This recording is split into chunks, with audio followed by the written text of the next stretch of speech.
I think if you're anything like me, you probably don't give yourself enough credit. I think if you're anything like me, you're always looking at the future, thinking about your goals, your dreams, ambitions, and not realizing that you are probably living the life now that once upon a time you prayed for. And by the way, maybe even if this isn't your final state or the dream final outcome that you want, realistically, if I know anything about you, this year, you are a much better person than you were the year before. And that version was a much better person than the year before them. And I've done a couple of these sort of mini documentaries because it's crazy. I have been uploading on YouTube for 10 years.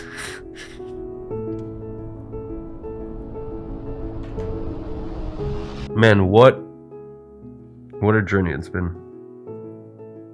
And I hope as you watch this video, it gives you some context, because bear in mind, you're gonna see clips from 2016. For the 2 years prior to that, I was trying side hustles. I was reading a book a week. I was meditating. I was training. I would immerse myself in trying to learn one specific skill. I was just giving it my all. And I hope that as you watch this 10-year journey, it gives you context. It reminds you to, first of all, just give yourself a fucking pat on the back. Because to be honest, you and I both probably have an issue with that. You and I both just need to take a second and realize what the we've done, where we've come from, and where we took it to. And you see all of this stuff online. And you know what? Maybe I'm even to blame, because maybe you've only started watching me a year ago or 2 years ago, and you've seen me almost a decade plus into this journey, not realizing like, this is where I started. This video, these clips that I'm looking at the screen off to the side, like this is my starting point. So with that being said, let's get into it. Let's get into a 10-year journey of self-doubt, of glory, of triumph, of the lowest lows, of realizing that once you make it, it's not always all it seems. And a lot of times that's when some of your biggest struggles and your biggest learning lessons, like I really do wish someone just gave you an instruction manual, like, hey, once you've started doing well for yourself in life, like here, you're gonna face this thing, and there's gonna be these interpersonal relationship problems that arise, and there's gonna be this thing, and in fact, one of your biggest dreams will turn into your biggest nightmare. And like, there's so much, man. There's so much. And I hope as I continue to walk this path, all I can do is relay in some way, shape, form, or fashion what this road looks like. So with no further ado, let's get into 2016.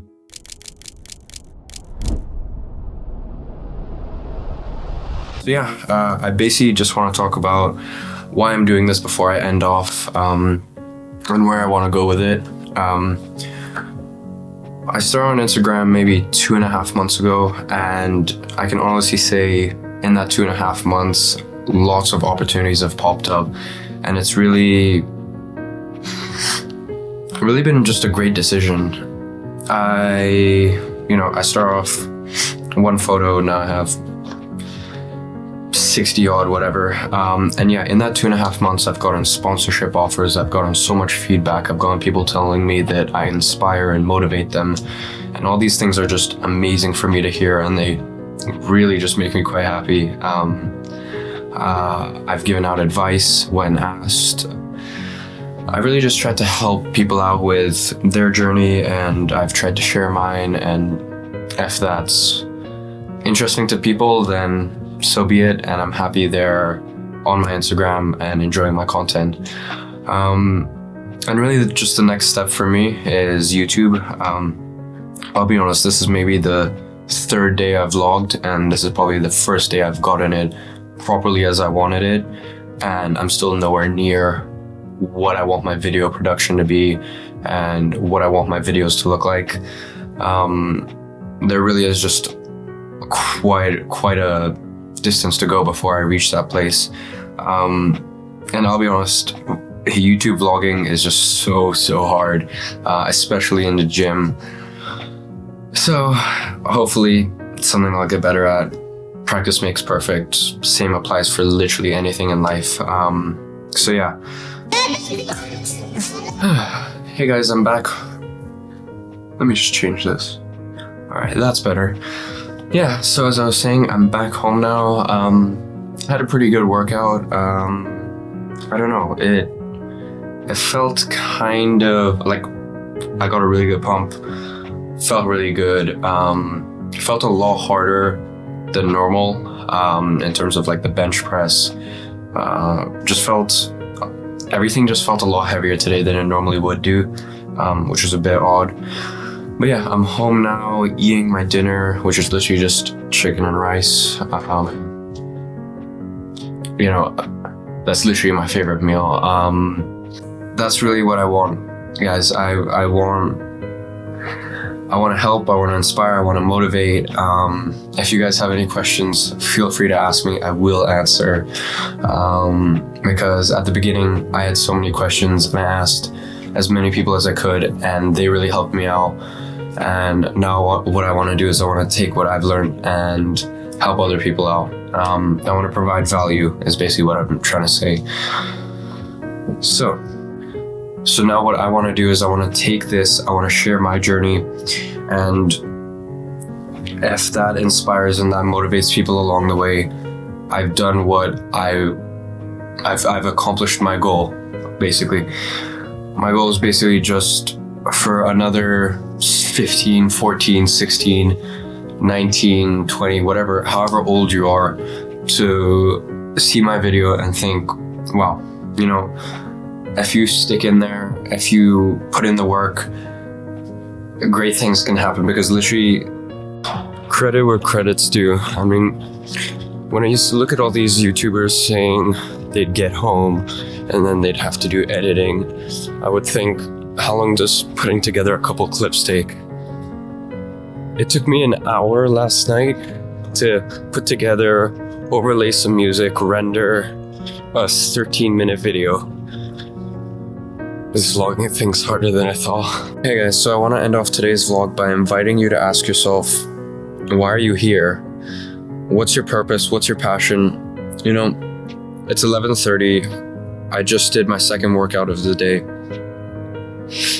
And the reason I can do that is because I know what my purpose is. I know what my passion is. And I don't ever think you're too young to figure it out. I think even at 15, 16, 17, 18, it's important to know. It will change over the course of your life, and there's nothing wrong with that. For some people, it'll stay the same. But I don't want to offer you guys a subpar service. So I'm going to continue studying. I'm going to keep learning. And then one of these days, guys, I will offer nutrition, workout, online coaching, and I'm going to make sure it's an amazing service. Let's hope this focuses in. Focus. Yeah, there we go. Guys, I get a lot of questions and a lot of DMs asking, you know, will you make a workout plan for me?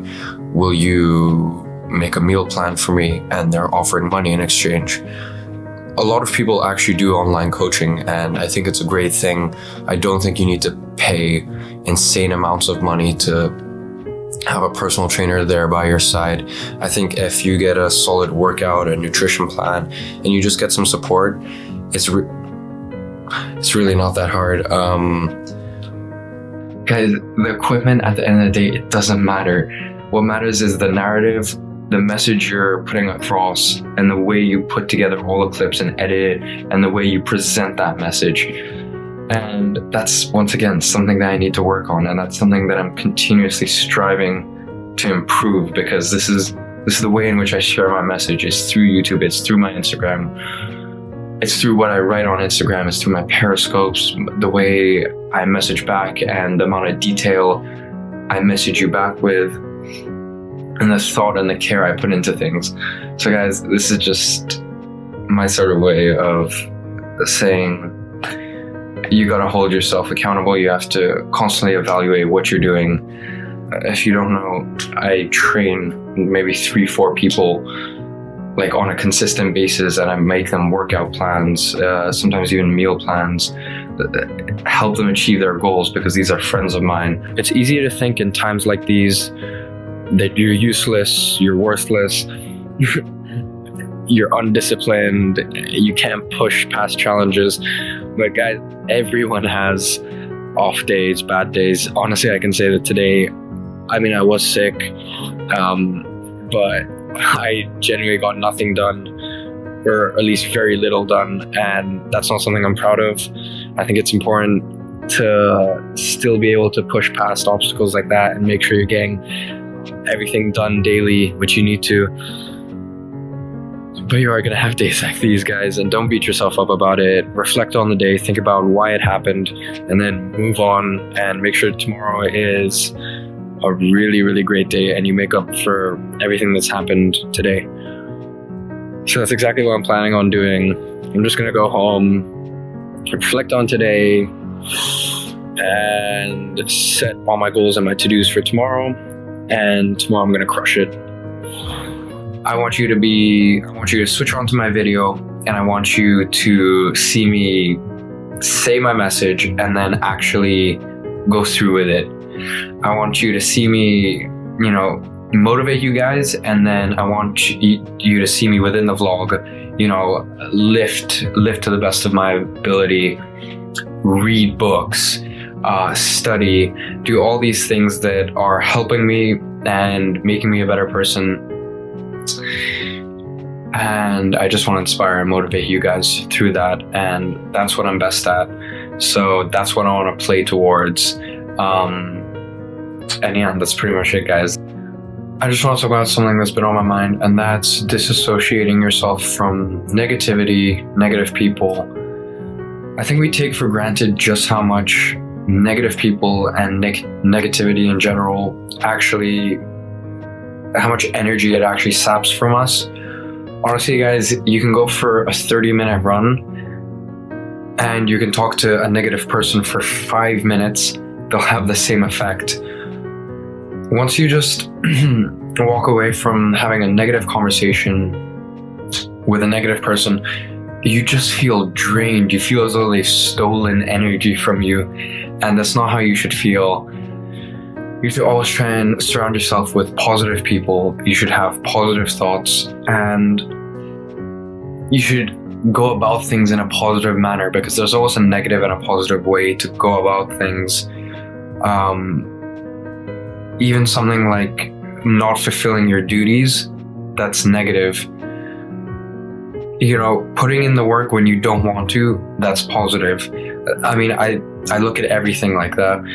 And as I said, I think we take for granted, not take for granted, but we underestimate just how much it has an effect on us. And guys, I'm just saying, try and take negativity and keep it the hell away from you, because that's not what you need. Your thoughts should be positive, because positive thoughts lead to positive outcomes. And your friends and the people you are around should be positive, because if they're not, it's just gonna sap so much energy from you. And guys, I'm not saying you should be an optimist and look at everything with sheer positivity and whatnot. I don't think that's healthy either. I think it's definitely right, and it's understandable when sometimes you are negative and you just want to complain, or you want to take the easy route, or you just had enough and you're in a negative, bad place. I think that's understandable and it's fine. But what I'm trying to say is live a 90% positive life, live a 95% positive life, and go about everything in a positive manner, because that will yield much better results. Getting better, becoming the best version of yourself is just such an important concept. And such an important idea that I want to remind myself, because sometimes I feel like being idle. I feel like just not accomplishing and not moving forward, because that takes effort, and sometimes you're just so tired you really don't want to, whatever your reason or excuse is.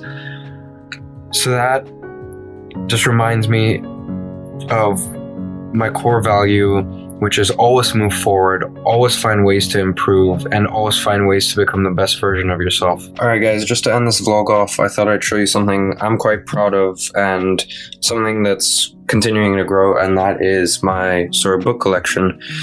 Here on my sort of desk in my room, not desk, like whatever I can call this, these are pretty much just like 35 of my favorite books. I have maybe 50 more hard copy books in my actual like bookcase, and then I have like 50 more on my Kindle, which I never use anymore. I just use the app on my phone when I'm in the tube just to read. So I've got books like Total Recall, Arnold Schwarzenegger's autobiography, What Everybody's Saying, book on body language, Way Superior Man, one of the best books I've ever read. Science of Persuasion, Richard Branson, Losing My Virginity, Power of Now, Man's Search for Meaning, Sam Walton, Made in America, Kon-Tiki, Marcus Aurelius, Meditations. So this is more autobiographies, spiritual side. All this stuff sort of inspires me, intrigues me, makes me understand myself better. Here's more along the real world.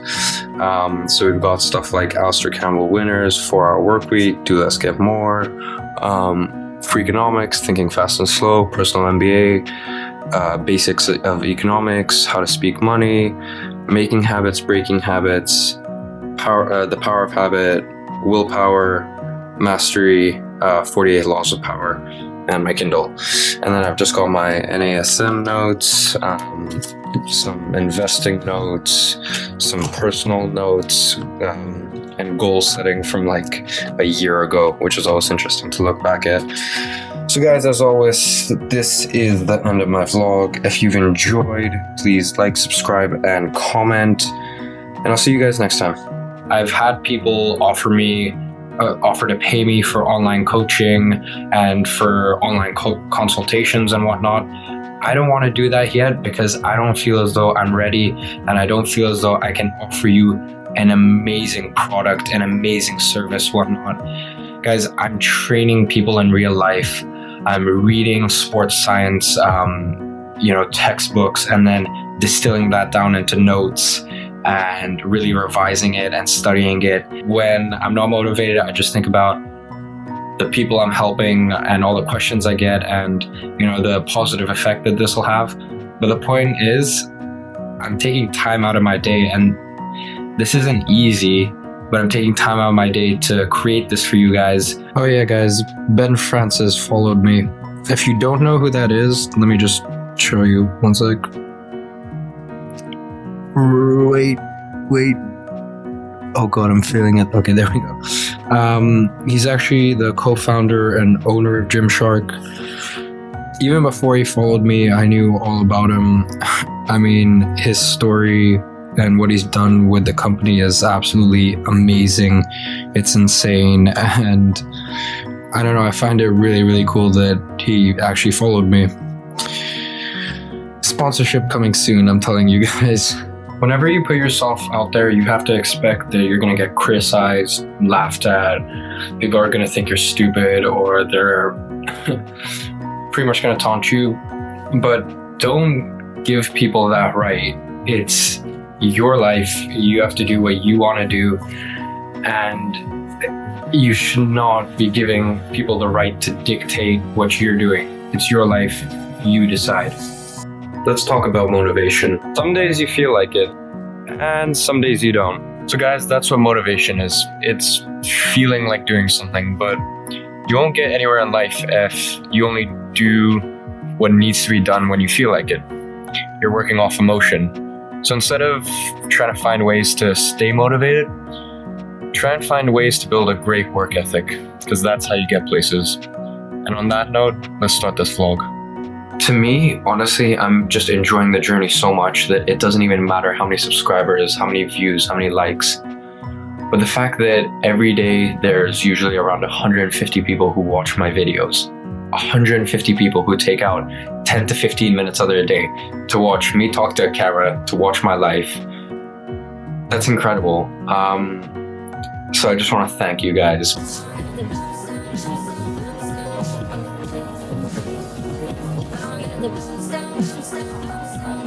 Alright guys, so one of the PTs at my gym let me have some protein. It's my protein, peanut butter, so bad, never get it. Either you achieve something or you don't. So find a way to achieve and accomplish your goals, and if you fail, don't make excuses. Go to the drawing board, look at what you did wrong, readjust, make some more goals, and make sure you hit them next time. Alright guys, so I hope you enjoyed that edit. What I'm gonna leave you with right now is a couple clips from earlier on in the day. It's okay, man. Crazy story. Alright, so it was outside on the street, yeah, on the road. outside on the street, yeah. Saw a MacBook Pro and then took a while to look through your papers. Listen, I've got to say thank you. It doesn't matter. You guys have got it, and it's amazing how the laptop is fine. Yeah, it's just. It's not. Whoops. Alright guys, so found him right now. Here he is. Can I say, guys? Iman especially. All torn up and stuff, but Yeah, all torn you got up. it back. Guess what? This is why you should buy an Apple. It lives through anything. So what you saw right there was yesterday while I was on my way to the gym, my mom dropped me and our car, my mom thought there was just some black plastic bag in the middle of the road and my mom ran over something and we kept driving, heard like a little hiss and I realized there must be something underneath the tires, underneath the car itself. So I stopped, looked underneath, and there was a bag. Not gonna lie, I was a bit freaked out, yanked it out. It was just a black bag, and there was a MacBook Pro in there, an iPhone, plane tickets, like just a bunch of stuff. And it was someone's belongings, guys. Someone had lost it, and you know, I tried my best. I looked and I looked. You know, my mom and other people were telling me to take it to the police station, but never underestimate the power of the internet these days. So I looked online, spent quite a while, and finally found the company he worked for, found his company email through a link from an expo that I think he's going to. Got in contact with him and was able to finally give it back to him today. It was the best feeling in the world, guys. His wife had just given birth and he has 2 kids. You know, so he was really in a rush and he dropped his bag with all his belongings in it. And guys, what I'm trying to say here is, honestly, you know, I don't think the world is completely righteous. I'm not completely righteous.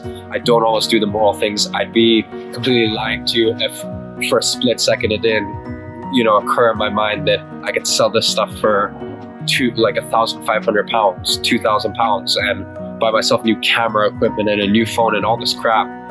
But guys, I think in this world, I do genuinely believe that you attract what you are. And if you do the moral thing, I don't believe in karma, but I believe that that's what you'll attract and you'll receive that back. If you're a high value person, you'll attract high value people. If you do the moral and the just thing, I do genuinely think that it'll come back to you one day. So that's my final message to you guys.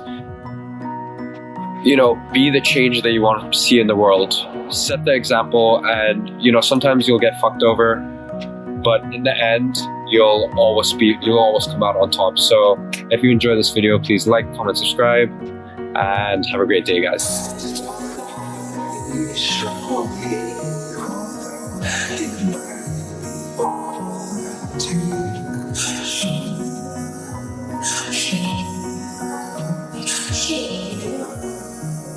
Are you really grinding? Are you really hustling? Are you really putting in the work to deserve the goal that you're trying to achieve?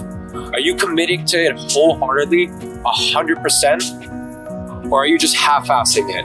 And that's the question I want you to ask yourself. I see what you're posting about, and guys, I love it. Everyone likes to talk about the hustle. Everyone likes to talk about the grind. Everyone loves to think that they're a hard worker, and you know what? Maybe some of you are. But what I look at when I see your Instagram is I see you guys talking about the hustle, posting an inspirational quote, and then what I see is you watching Game of Thrones. Yes, Game of Thrones may be good, but you're watching Game of Thrones when you haven't achieved your goal. I see photos of you on the weekend at the clubs with a bottle of champagne. Champagne celebration, that's once you've deserved it. That's once you've hustled. That's once you've grinded. I still can't believe I hit 500 subscribers. Just to think that 500 people looked at my YouTube channel and they're like, oh, okay, this guy has something to offer is pretty crazy. And it's only been like 3 months. So I really appreciate it, guys, and I'm going to continue to work to make this channel better and more enjoyable for you guys. Alright guys, so I just hit 500 subs. That may be a small deal to other people, but that is so impressive to me. When it's 1 o'clock at night and I still haven't edited my video, and I'm tired as hell, I want to lay my head on that pillow and fall asleep. That motivates me, and that helps me, that gives me that extra energy I need to put out that video, put out that new blog, put out that new post, reply to that person's Snapchat, reply to that person's DM, read those extra 10 pages of that book that I can use to help someone else. That's my why. My why is helping people. My why is achieving my highest potential and the grandest vision I have for myself. My second why is my mom, you know? Do you not realize the things our parents do for us? I realize that my mom has done so much for me, and if I can work hard and I can show her that all the years of cleaning up shit and staying at home when she could be out with her friends, if I can show her that that was all worth it and I'm doing something with it, that motivates me and that gets me off my ass. Selfish whys, they won't help you. Money, if that's your goal, it won't help you. Speaking to different people and influencers, parents, my own personal experience, autobiographies, people much smarter than me, I've realized that money isn't a good reason.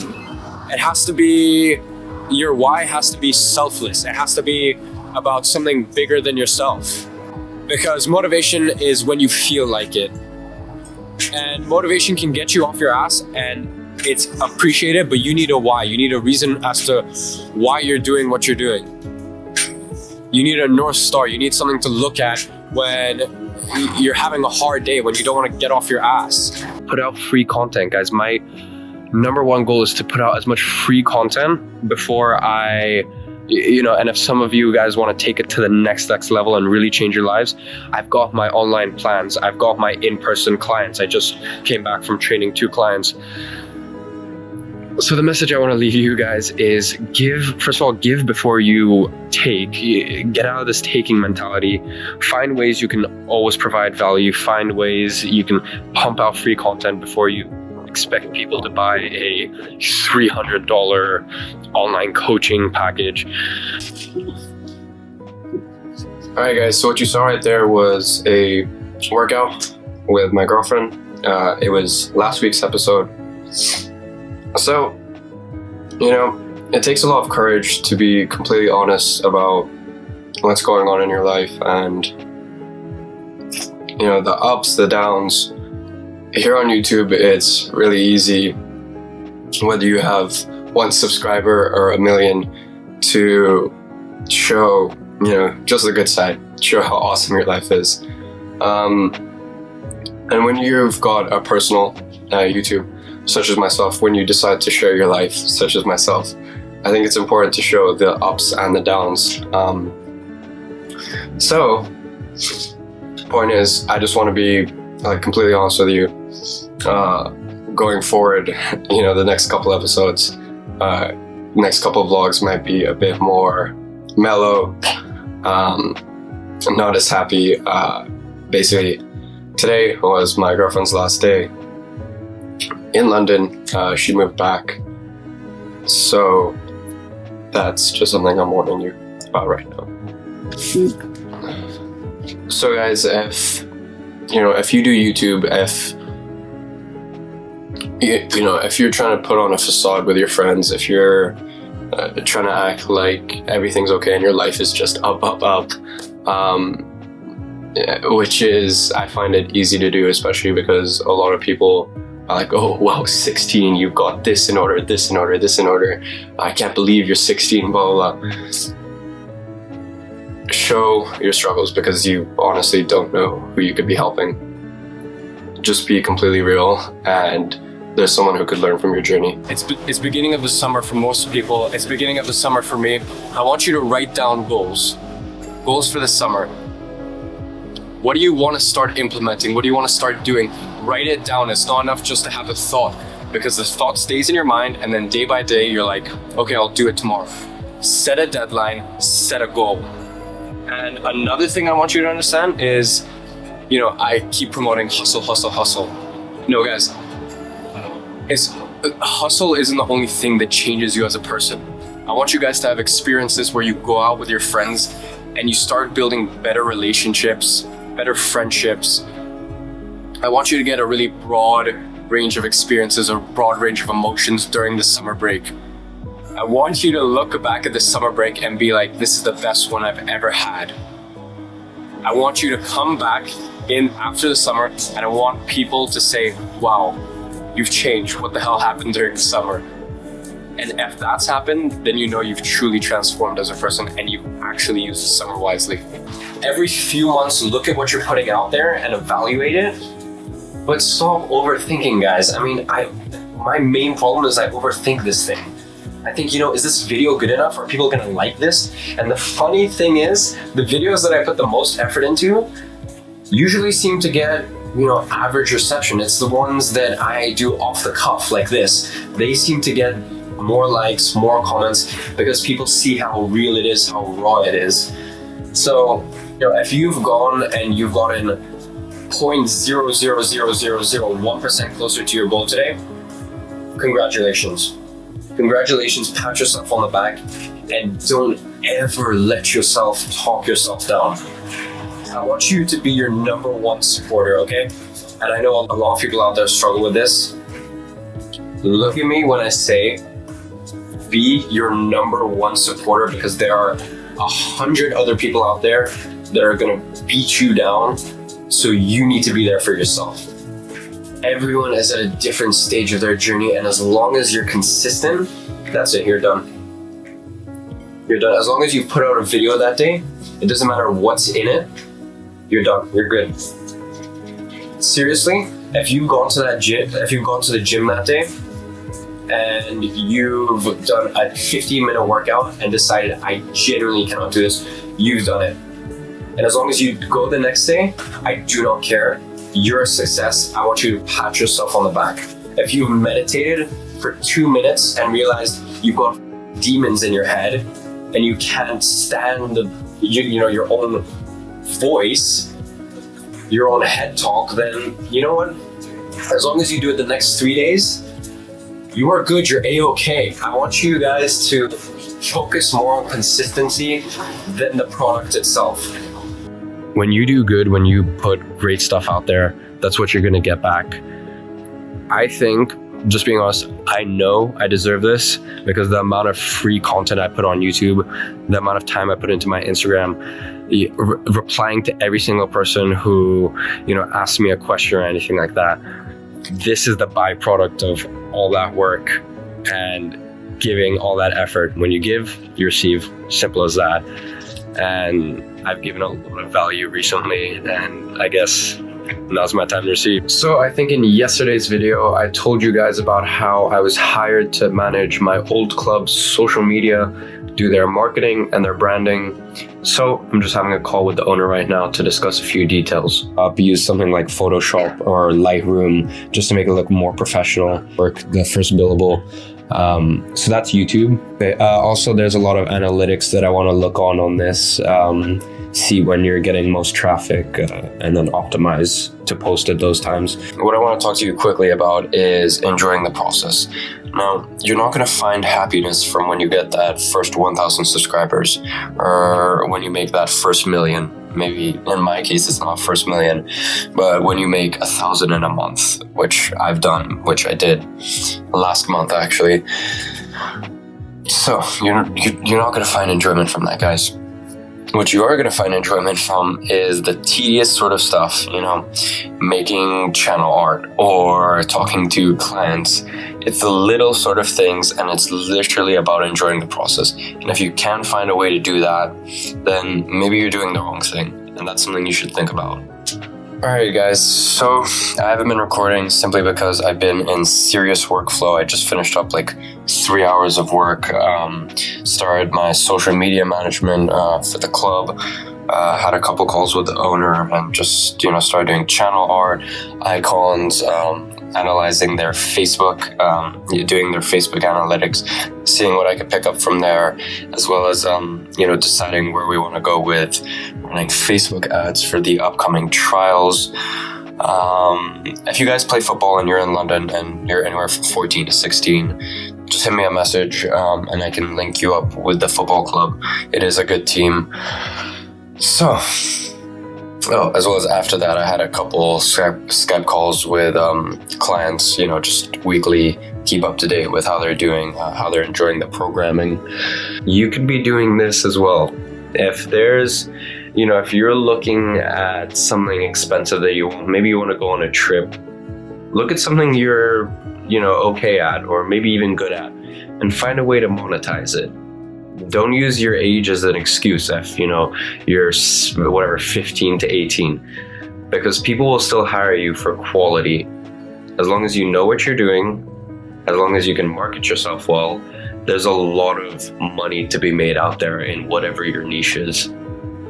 So I hope that's, number one, answered your question as to how I can afford the things that I can afford. And number two, I hope that's inspired you to seriously take a look at your life and think, okay, how can I make money off of the things that I love doing or the things that I'm great at? Let me just be honest with you. My set point is I'm very negative. I make excuses a lot.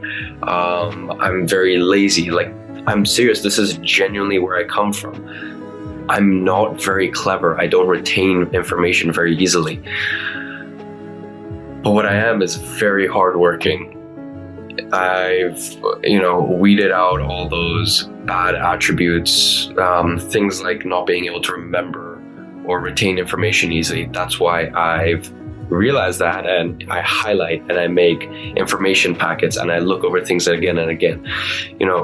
Things like I'm lazy. I'm naturally very lazy. I find out what motivates me. I make sure everything around me is, success orientated. Everything from the music I listen to the audiobooks I listen to the books I read, to the people I have around me, to the things I watch, and even my own self-talk. I got at least 4 or 5 comments asking, how do you afford this crap? It is a lot of money, guys. First of all, my mom isn't helping me in the slightest pay for this. This is literally all my own money. And you may be wondering how I can afford something that's £1,500. And that's simply, I worked for it. Simple as that. And I've always looked at people who can monetize their passion, and I've never thought, they're cheating the system or they just got lucky. I thought, wow, that's genuinely incredible that they were able to cultivate something that they're good at, and then they were able to find a way to market themselves so people paid them for their service. And that's precisely what I've done, guys. I started getting into the gym, and then I built up a brand on Instagram, just for no reason to begin with. And then I started building up this YouTube, started building up my Snapchat. And, throughout this time, I was getting people asking me, do you do online coaching? And I'd always say no. And then I started thinking about it, and it actually became an idea in my mind. So I started studying NASM, NSCA notes. I really got into the technical side of things. And then I spent over a month building my website, and through all of that, I've been able to make money through online coaching, through personal training, as well as now I'm making money through social media marketing and branding. These are all stuff that took a long time to cultivate. So, the thing I want to leave you guys with is, if you have a passion, and especially if you guys are young, I know a lot of you guys are young out here. If you want to go to college, it's such a good thing to have. It's a good way to make money on the side, whether you can do personal training freelance or videography freelance, or whatever it is, whether you can consult for or give advice on meditation and be a meditation coach, or literally whatever it is. If you can cultivate a skill from an early age, and you don't have to be, brilliant or amazing. I get that comment a lot, guys. All right, guys, so one of the good habits that I've built up over the last year is going to a bookstore on Sunday with no exceptions. So I go to the bookstore, I pick out 3 or 4 books, and I just read. And I just sit there, I read for anywhere from 60 to 90 minutes. I get inspired. Lots of ideas run through my mind. I usually pick books in different niches, so maybe psychology, then something spiritual, something related to do with business or finance, and then something to do with self-help, maybe habit building or something like that. And it really just does inspire me and broadens my horizons, really. So that's always been, or in the past year, that's been a really good habit of mine. Obviously, I've been away, so I haven't been able to do that, but that's what we're gonna go ahead and do right now. So guys, I was just making an invoice for my first billable next week. Next week's basically when I start getting paid for my social media work with the football club I'm working with. I just find it so crazy, guys. I'm creating invoices and I'm like learning all this stuff, and it's super cool that, I'm learning this stuff at 16. And I remember the reason I tell you guys this is because I know a lot of you guys are sitting behind your screens and you're thinking, wow, like number one, you're either jealous, and that's mainly because you're like, there's no way I could do that. And the only reason I'm saying that is because I know what it's like. Like even a year ago, I never would have imagined this. I looked at, you hear all these success stories of these 16, 17, 18-year-olds making so much money off stocks or commodities or, even for their service or, founding these startups and then selling them. And I always thought there was something weird about it, or, I thought there was something unique or special to them, that there's no way I could do something like that. And I'm not comparing myself to someone who creates a startup and sells it for $1 million. But I'm at a point where I'm still in school and I'm getting paid for, coaching people. I'm getting paid for running people's social media. People are paying me for my service. I've gone to a point where, I provide so much value that people are, paying me to go that extra step and do even more for them. I just find that so cool, guys. I really do find that crazy. And I never would have imagined half a year ago. And that's why I'm telling you guys this, because just put out your first video. Put out your first post. Fucking look for something in your house, pick it up, and make that your first sale on eBay. Whatever it is, just try stuff. I have a very young demographic on this channel. I mean, it's people usually from like 14 to 21, 22, but mainly people from like 16 to 19, 20. You guys, myself included, are so lucky. Because if you fuck up, nothing happens. We're in such a lucky position where we can go for what we want to go for. And if we screw up, if we fall flat on our ass, we are so young, we have so few responsibilities that it doesn't matter. All right, guys, so from one call to the next, this one is not a client, this one is a follower. He's looking to get into the online coaching realm and asking me how he can sort of transition into that, and how he can build credibility and rapport. Go ahead, say hi to my vlog. Appreciate it. Hey, what's going on, vlog? Massive fan. Definitely subscribe to this guy if you haven't already. He's dedicated. He's only 16. He's killing it. Thanks a lot, man. I'm incredibly grateful for that day, and I mean, how crazy is that, guys? I go to the Gymshark meet by myself. I get so many people talking. I get so many people's contact information. I start talking to Dan. I start talking to Ben. I start talking to Noel. They invite me to lunch, and then they invite me to go work out. It's a crazy day, guys. Crazy, crazy day. And what it's made me realize is, you know, those are the sorts of people that I should be hanging out with. Obviously, it's hard. I'm 16. It's hard to find people who are in the same sort of mental space as me.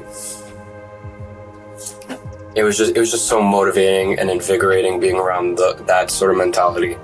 You know, when I came back to London, I really got serious and I looked at what goals I wanted to accomplish. I have 8 for this year, from the point at which I said it. One of them was to make 15,000. You know, just make 15,000. That doesn't mean have 15,000 in my bank account at the end of the year or whatever. Make 15,000 pounds in a year's time. I set that goal on the 19th, 11 days ago, and since then, I've made 514 pounds and 89 pence. So 11 days, 515 pounds. I'm on track. That is 1/30th of the way there in 11 days. So hopefully I can keep it up. And you know, it's crazy to think where I am. It's crazy to think where I am. I don't know, I guess it makes these late nights a bit more bearable, but I'm gonna get some sleep. I'm gonna get some sleep now, and tomorrow I promise will be a lot more exciting. Number 2, she sent me out whatever, like $100 worth of product for free. I'm like, listen, I'm sorry, but number 1, I believe 99% of supplement industries are bullshit out there. If you're serious about me, I'm gonna need to try some product to see what it's actually like, and then we can move on from there. And when I do, I don't think you understand how many sponsorship offers I get. I get at least 3-4 a week. It's really built up. And I say the same thing to every company, whether it be clothing or supplements. Send me out some product, I'll try it out, and if I like it, we can work from there. There's never been a company, there's been around 7-8 companies that have sent me product, and I feel no remorse or anything like that. I'm sorry, if I don't like the product, I'm not gonna work with you guys. Simple as that. It would be awesome to take this thing, and who knows, like maybe one day when like I get really big and everyone's like, that's so cool, I wanna be on your vlog. Then I can bring this in, it can be super cool. But until then, that'd still be really fucking weird. And it would piss off a lot of people, and I wouldn't actually want to do it anyways. So this stays 1,004 subscribers. We broke the 1K barrier. Thanks a lot, guys. 4 times a week, I am bringing in food myself, because if I go off campus, my options are Pret a Manger, McDonald's, Subway. Even if I try to Uber Eats or Deliveroo to my school, you know, something like the Good Life Eatery, that's like 15 pounds. So a place like the Good Life Eatery, the micronutrients, the nutritional content is really good, but I can't pay 15 pounds for that. Maybe not now, maybe, who knows, in a year, I'll be doing that every day, but at this point, that's not something I can afford. Now, you hear all these big YouTubers talking about how in their first year, they had maybe 100 subscribers, 200, 300, 400 subscribers. You know, within their second, third year, like after their third year, they got to 5,000, 10,000 subscribers. And, you know, I'm at 1,200, and it's been around 7 months, and I grow around 200, 250 each month. I don't give a shit. I seriously do not care at all. And guys, I do social media consultation, if you didn't know that. And whenever I'm working with someone who's trying to build a personal brand, I tell them, please stop looking at the damn analytics, stop looking at the numbers, and start looking at what are people saying to you? How are people responding to you? How are people opening up to you? And guys, the sort of messages I get through Snapchat, through Instagram, even through the comments on YouTube, it's insane. Seriously, some of you guys are so incredible. Some of you guys are working so hard to achieve your dreams, and the fact that you're coming to me, you know, the amount of humility you guys have. So you guys coming to me for advice, for help, is incredible. All I care about is the quality of interactions. I remember around like 4 months ago, I made a commitment. I looked at my Instagram, I looked at my social media, and I thought, okay, I'm growing in numbers, but who's really there? And since then, I've decided to care more than anything. And wow, the response has been incredible. I'm getting, you know, even things like having all my friends watching all these vlogs. like all these vlogs, like it means the world to me. If you're one of my friends, seriously, thank you for watching these things. I know you're super busy. I know IB kills. The fact that people who I don't know are sending me huge paragraphs about how I've inspired, motivated them. I've had a couple people tell me that I'm the reason they've started YouTube. How crazy is that? So I want to end off this video by saying a huge thank you. And I want to make a commitment that I'm going to keep going, and I'm going to try and help as many people as I can. I'm going to keep trying things myself, keep experimenting, see what works, see what doesn't. I'm going to share it with you guys. So if you've enjoyed this video, please leave a like.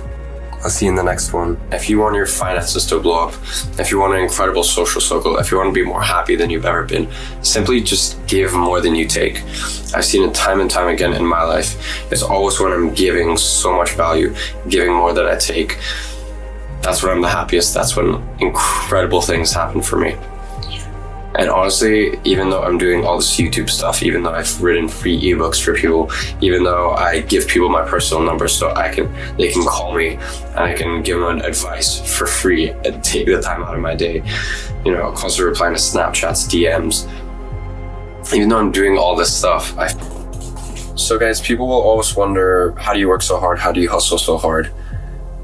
And guys, it's pretty much down to you. Like, for me, it's not even something I think about at this point, because I wake up every morning to messages like these, you know, messages telling me I inspired you to start YouTubing, to start, you know, shifting away from your personality, not caring what people think, to start meditating, to start reading, to start going to the gym, to start working on your business, start monetizing your passion. I can't tell you how grateful I am, guys. The amount of energy you give me in the morning to keep pushing through my day, pushing through adversity, pushing through challenges, is pretty much down to you guys. So thank you so much. I sort of just came to understand, or came to internalize that, you know, I'm a hard worker. I'm a hustler. People tell me you're so motivational, you're so inspirational, all this stuff, and you start to believe it, and you start to just accept that's who you are.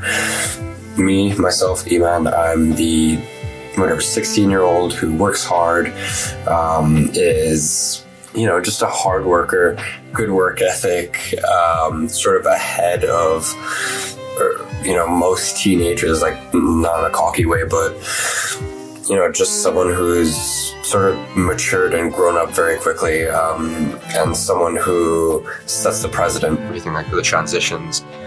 Please, guys, can we get 60 likes on this video? If we get 60 likes on this video, then I promise the quality will maintain at this level. We hope you guys liked it. If you did, leave a like. I love YouTube. Like, seriously, I love YouTube. I love engaging with you guys. I love the responses I get. Responses like this and other stuff like that. I mean, I'll just put some stuff on the screen. Like, those sorts of messages on Instagram, on Snapchat, stuff like that. That genuinely keeps me going. It's like when I'm burnt the fuck out, when it's super late, when I just want to go to bed. Like, that's what keeps me going. That's what keeps me creating content, doing client works that has carryover into my personal account. You know, just practicing my craft, really. You guys are what keeps me going. Then there's the entrepreneurial side of it. You know, I'm trying to monetize my passion. I'm trying to, you know, go into this business endeavor and this business endeavor.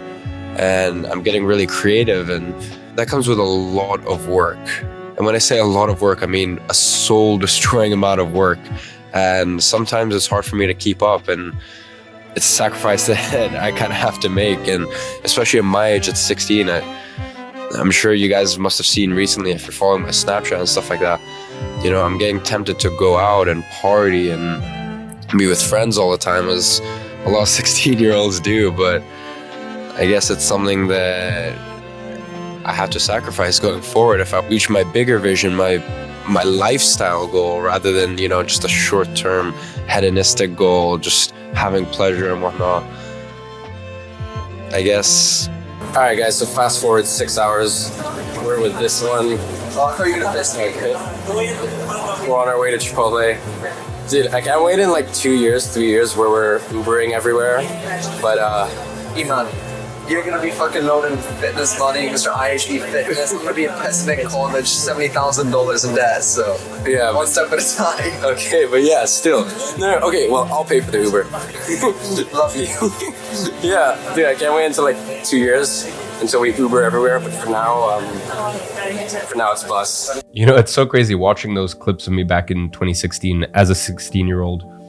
It's so interesting how over the years we like build these new mental models, and as we build new mental models, a lot of times they get more and more complex and more esoteric and more abstract. And like, I'm listening to my 16-year-old self, I'm listening to me 10 years ago, and I'm like, you almost sound wiser than me right now. Like, it's so interesting how it really is just the simple things. And I think looking back at me in 2016, and hopefully if there's one thing that you can take away from this, is just focus on the simple things. And I know everyone says this, but genuinely just enjoy the process. The reason why I was working so hard with a smile on my face is I just didn't compare myself to anyone. Like, I really didn't. Like, and that's one of the biggest issues online right now, is like this big comparison game. And I know I can even be at fault sometimes for that, but that's why I try to say in all of my podcasts or videos like this, like, it will take you longer than you expect. That's just the truth of it. You can accelerate it. You can cut the distance down by learning from someone else's mistakes, by collecting different competitive advantages, by being in the right vehicles and going in the direction of where the world is headed rather than trying to live in the past. So of course, there's all these things that you can do, but the truth is, for you to get your first inklings of success will probably take you longer than you anticipate. But for you to get to your dream life,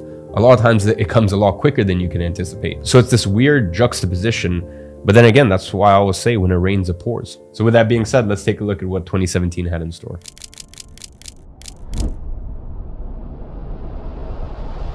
So guys, I hope you enjoyed this video. It was pretty all over the place. I think it was over the span of 5 days. And as I said, that's because I had the shoot and then I had 2 more since then. So I've had to do a lot of photo editing, video editing, and haven't really focused on my vlog that much. Basically, my ideal situation would be having my own studio, recording snippets of my day, and then almost like a diary entry, backlogging it.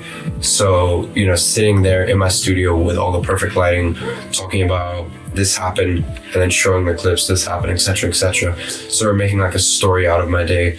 But unfortunately, I'm not really in a situation where I can do that right now. It pisses me off that people just don't understand the dynamics of it. But all I can say is stop thinking how you can take things from people and start giving value.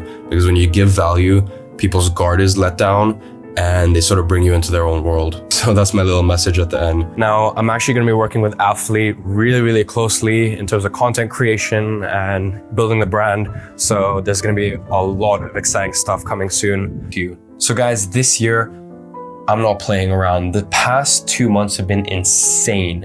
And I'm telling you, this is only the start. I can live every single day with passion, and you're seeing the results now. And I haven't picked up the camera in 2 weeks, and a lot has happened in 2 weeks. A lot of big deals, more clients signed on. You know what? Maybe this doesn't work out. Maybe I fall flat on my ass, but you know what? I enjoyed the journey. I love the journey. And it's very rare that when someone's really passionate about something and they have the drive and they have the motivation and the self-discipline, that they fail at what they're doing. Because even if they get knocked down, they're gonna get recreative. They're gonna work not harder, but they're gonna work smarter this time, and they're gonna achieve their dream lifestyle. I cannot tell you how proud I am for being able to travel for work, for my passion, for something that I love doing, and get paid for it. 2017 already has been the craziest year of my life. And there are big things coming, I'm telling you. And I wanna tell my story because I know it's a very unique one. Not many people are like me at this age, but I know a lot of people have the aspiration to do something like me at this age. And they just need someone to show them how it's done. Because to be honest, I don't know any other 17-year-old who's like so into entrepreneurship, is out there making his own money at this age, networking with really influential people, getting paid to travel for what he loves to do. So that's something I really want to share with you guys. So we are at the Athlete HQ, just waiting on the first of the influencers. The second one's coming. We're shooting a couple videos today. I'll see if I can plug them in. A lot of exciting content. Hi guys, so we're on location here. I'm currently trying to set up this huge crane. It's a really, really dope 3-axis stabilizer. Only problem with this is if you don't have a tripod, this thing is tough. Wait for it. No, oh, damn it. Damn it. I just have to, I nearly had it. It's like 3 a.m. right now. I'm just bleeding my eyes out, just trying to put up as much content as possible, trying to get daily uploads for YouTube and posts on Instagram every day. So, alright guys, so meeting all done. Very, very exciting stuff. I can't tell you some of the stuff right now. I found out some really good news this morning, which will materialize in like 3 weeks or so. But we're here to Jacob. This place is really cool. It's what is it, Clifton Nurseries? Oh, okay, yeah, this is our secret spot. But yeah, in terms of personal brand, big things coming this year. The fact that you can have freedom, you can have personal freedom. I get to choose my hours. I get to travel for living. I get to travel for my work.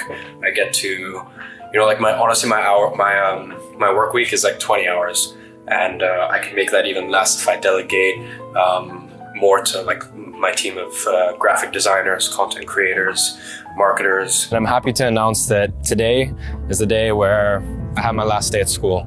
I'm officially the 17-year-old high school dropout.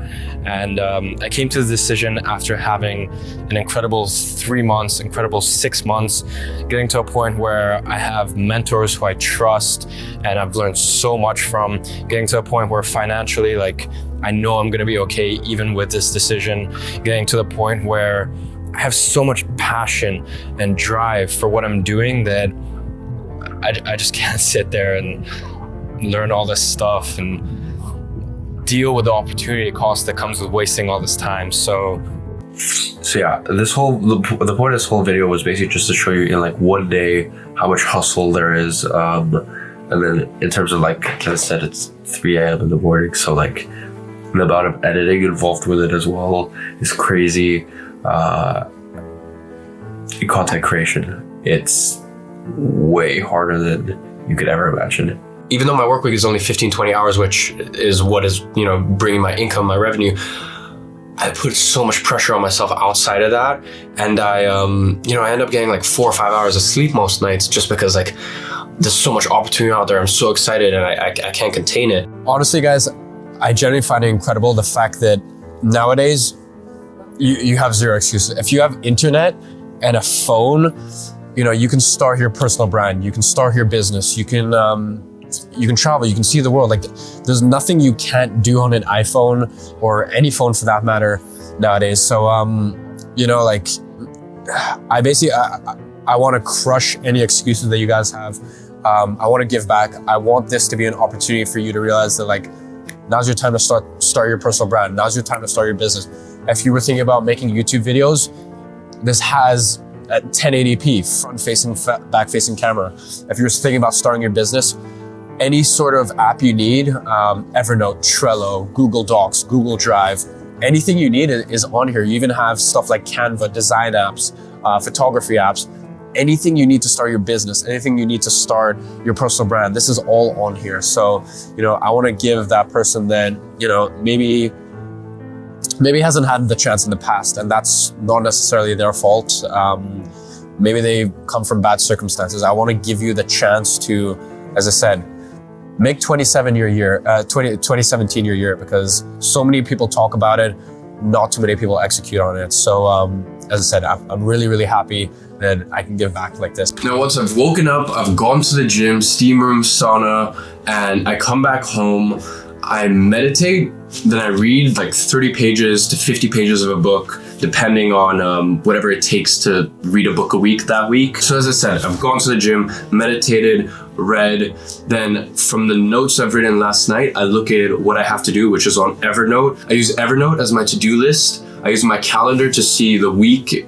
I use the calendar app to see, the week ahead and the weeks ahead. And then I use a system called Trello, which sort of is like a more precise to-do list, and more long-term. So I have like my client work, my personal brand / business work, and I just have different subcategories, videos to edit, sales funnels to create, like potential clients, and 6 steps along, like how close I am to sealing the deal with them. So after waking up at around 8, I'll be at this desk at around 10:30, ready to work. And after I have a quick shower, that's precisely what I'm gonna do. So I think I'll talk to you guys in a little bit. I'm just I just have plans to change the game. And even you look at my client base, I've just signed a couple companies, Furo Systems, Zebra Fuel, a couple others that are like right at the, I have to sign over the contract, they have to sign it, and they'll start next month as well. So like, I just have so many clients that I'm so excited and interested in, and I'll go the extra mile for them because they reflect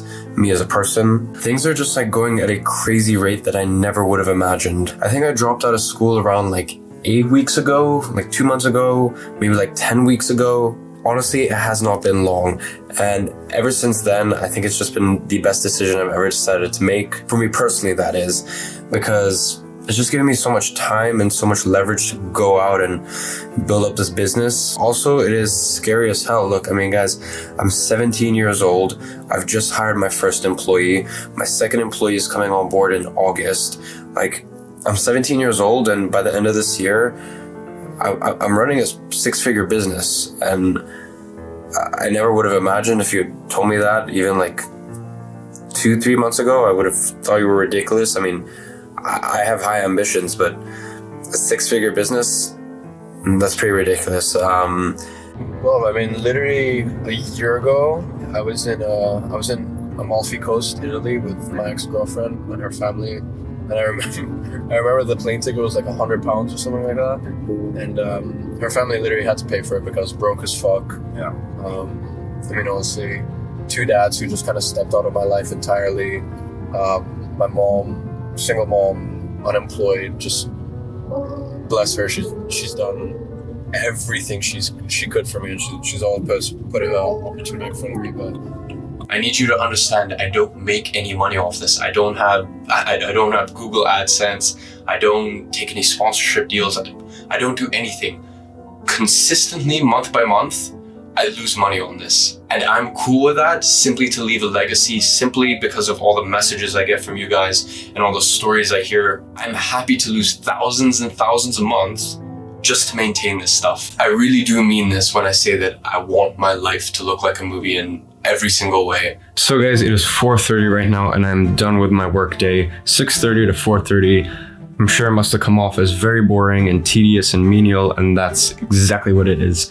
Let me take you back exactly a year ago. I was actually sitting in the room right behind me with my mom, and I made her the promise that I would take her to Paris. Now, I had absolutely no idea how the fuck I was gonna do that. A year ago, I was dead broke. As a person, I was valuable, and I knew that, but I didn't know how to make money. I didn't know how to monetize anything, so I had not a penny to my name. So when I made this promise to her, it wasn't so much a promise, it was more an aspiration or a dream. And fast forward a year, here we are, and I get to make good on my promise. Now, to give you guys an example, in August, so this month, I've actually lost around 40% of total revenue from my marketing agency. And look, some of that lost revenue wasn't in my control, but some of it was. And some of it was because I got so numb to what brought me to success in the first place, which is constantly being a student, constantly keeping my ego intact, not staying comfortable, constantly learning. And as I say, keeping myself as a student, that is what brought me success in the first place. But the problem with comfort is it breeds complacency. Because as I said, when you think you have everything that you need, even want, then you've hit the glass ceiling. There's nowhere left to go. I control what clients I take on from my marketing agency. I take on what companies I decide to take a percentage in. I am in full control. And I know that if I don't make 300K next year, it's because I fucked up personally. So once again, I like to be super transparent with you guys. My goal for next year is 300,000 pounds. I think that's roughly 375K in dollars. And I am rest assured that I am in the right financial vehicle to get there, between obviously my personal brand, which I'm focusing on a lot right now, between my social media marketing agency, affiliate marketing, as well as I have equity in some companies. I do their marketing. In return, I have a percentage. Between all these vehicles, I am pretty confident that I'm gonna get there. Next month, I have another huge product launch. One of my clients, I'm doing their digital marketing for their Indiegogo campaign, and I get a percentage of the revenue. If I'm honest, we're looking to do conservatively 200 to 300,000 pounds. I'm aiming for 500,000, so $500,000. So that's gonna be a 4 to 6 week campaign. And once again, I'm gonna need to give my all for that. This time it's not a course launch for my personal brand. There are people relying on me and I have to execute. Everyone keeps saying, dude, you look exhausted. And if I'm honest, I am working myself to death, but that is okay because I know that things come in cycles. And that's how I like to go about things. You know, I like to go through cyclical periods where you're giving your all 1 week or 1 month or 1 quarter, and then you can go through downtime. So, okay, so I go, I need 10,000 pounds basically. And I need to get 10,000 pounds and I need that either lump sum in deposit or written contract, right? Binding written contract. So I go, all right, what's my time frame to do this? Because you need a time frame for these goals. I go, okay, if I can do it in the next 8 weeks, then I'm gonna drop out. And I did it in 2.5, roughly. In 2.5, I signed 3,500 a month pounds in retainers, binding contract. And those contracts, all those contracts were for 3 months. So if you average it out, the last month lost, it made roughly 2,500 pounds. So that was my thinking behind how to drop out of high school. One of those things was actually going to Amsterdam for a little like project. Now, I think I made overall from that trip maybe 800 pounds and I still had to pay for my flights and stuff like that. But it was such a fucking proud moment in my life. And plus 800 pounds, it literally even this was February, was still good money to me. So it was such a fucking proud moment in my life. And I remember I sat on the plane back from Amsterdam to London and I looked out the window. I had a window seat. I looked out the window and I'm like, dude, this is the most proud moment of my life. You know, I traveled, I made money from it, I did what I loved. And you know, I'm like, how do I do this? How do I make my life this? And yeah, you know, my friends would call me up and be like, yo, dude, you want to go to the movies? And I'd check my pockets and go, I don't even think I have enough to pay for the bus to get to the movies, let alone the movies. But one thing that I wrote down, which was quite interesting, is I actually wrote down that my ideal lifestyle would cost me, like, I'm talking like financial abundance here, would cost me, let's let me pull this up, I'm trying to do this one-handed. Roughly, okay, so it cost me 18,500 pounds. I don't know how well you can see that. 18,500 pounds is how much like my ideal like financial freedom, financial abundance would cost me. And I wrote that 6 months ago and I thought, hey shit, like in 2-3 years I'll get there. And I made this actually much more than this last month. So 6 months later. And that's kind of an amazing feeling. You have zero excuses. Dude, I could have been fucking born in the middle of I could have been born in Mongolia. You think I would have had a chance? Funnily enough, I was pretty much close near, I was born in like near like it's Azerbaijan, Kazakhstan, like I'm from the south of Russia. Like I was born in a fucking village, and I don't know, I still to this day I don't know how my mom managed to get me out of there, you know? And my mom managed to get me out of there, and you know, we may not have had any money, but at least I had the fucking opportunity. You know how cool that is? You know, so you know, your parents may have not, you may not have that much money, or you know, maybe some of your parents have done things that are really fucked up. You know, I know how that feels like. You know, maybe your mom hasn't been there for the way in the way that you wanted her to, or like me, my mom is just the biggest angel in the world, literally my hero. But you know, maybe you have a dad who is just done unexplainable things, you know. And at the end of the day, like, I think that just makes you so much stronger as a person. And I think when you do get better, when you get past that bitterness and you get better, it's the proudest moment of your life. A year later, 2 years later, you know, however long later, buying all the shit for yourself. You know how nice it is when I buy the iPhone X? It's $1,500 phone. Like, you know how nice it is or at least in London, like, you know how nice it is when I buy that shit for myself? You know how nice it is when I buy a $1,000 jacket for myself? I literally just signed the papers on my new $5,000 a month apartment. You know how nice it is when I can do that myself? Yeah, who cares if I went through years of fucking hell and torture to get here? I have the pride of going, this is my, anything in here, anything I own is mine, and it's always been mine. And I remember all of my friends would have a fucking Canada Goose, and I wanted a Canada Goose so bad, but I couldn't afford it because I had no money. I had no money. My mom had no money. We were fucking broke, like struggling to pay the smallest things, let alone $1,000 jacket. And like, to me, to see like from, it's just little things like this, just for me to see like from there to now, the fact that, in my opinion, this all came about because I went, you can get better, you can get better. I've never actually shown you like kind of what my house looks like. I'll give you like a brief look around.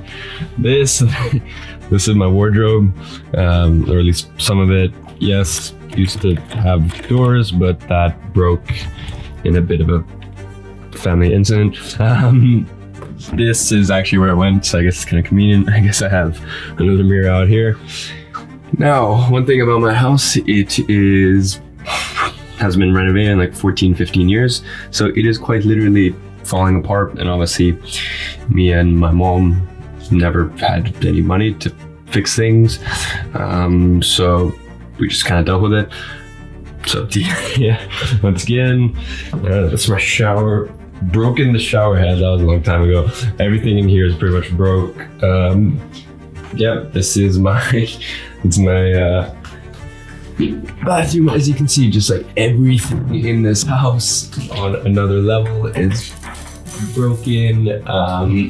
Yeah, basically in general, I would not call my house a nice place to live, but then again, at least I have a roof over my head. So you'll be putting in effort, you'll be giving it your all, and you're just wondering, like, when is it gonna change for me? Like, when am I gonna have that moment? And I told you at the beginning of this, it's a shame because I only started recording right at the end of 2015. So really 2016, we started these clips. 2015 and 2014, really this whole journey started in 2014. 2014, 2015, 2016. You can see that from the clips from 2016, like I had a lot of these deep-seated habits already in place, whether that was meditation or reading or training or learning skills, whether that was like learning fitness stuff in order to train people or beginning to learn how to use a camera, photo, video, so that way I could sell those services to clients. And then eventually in 2016, get my first small agency client. So it was like 3 years basically of work with very minimal returns. And 2017 was that year. 2017, what you just watched, that was the year that my life really just,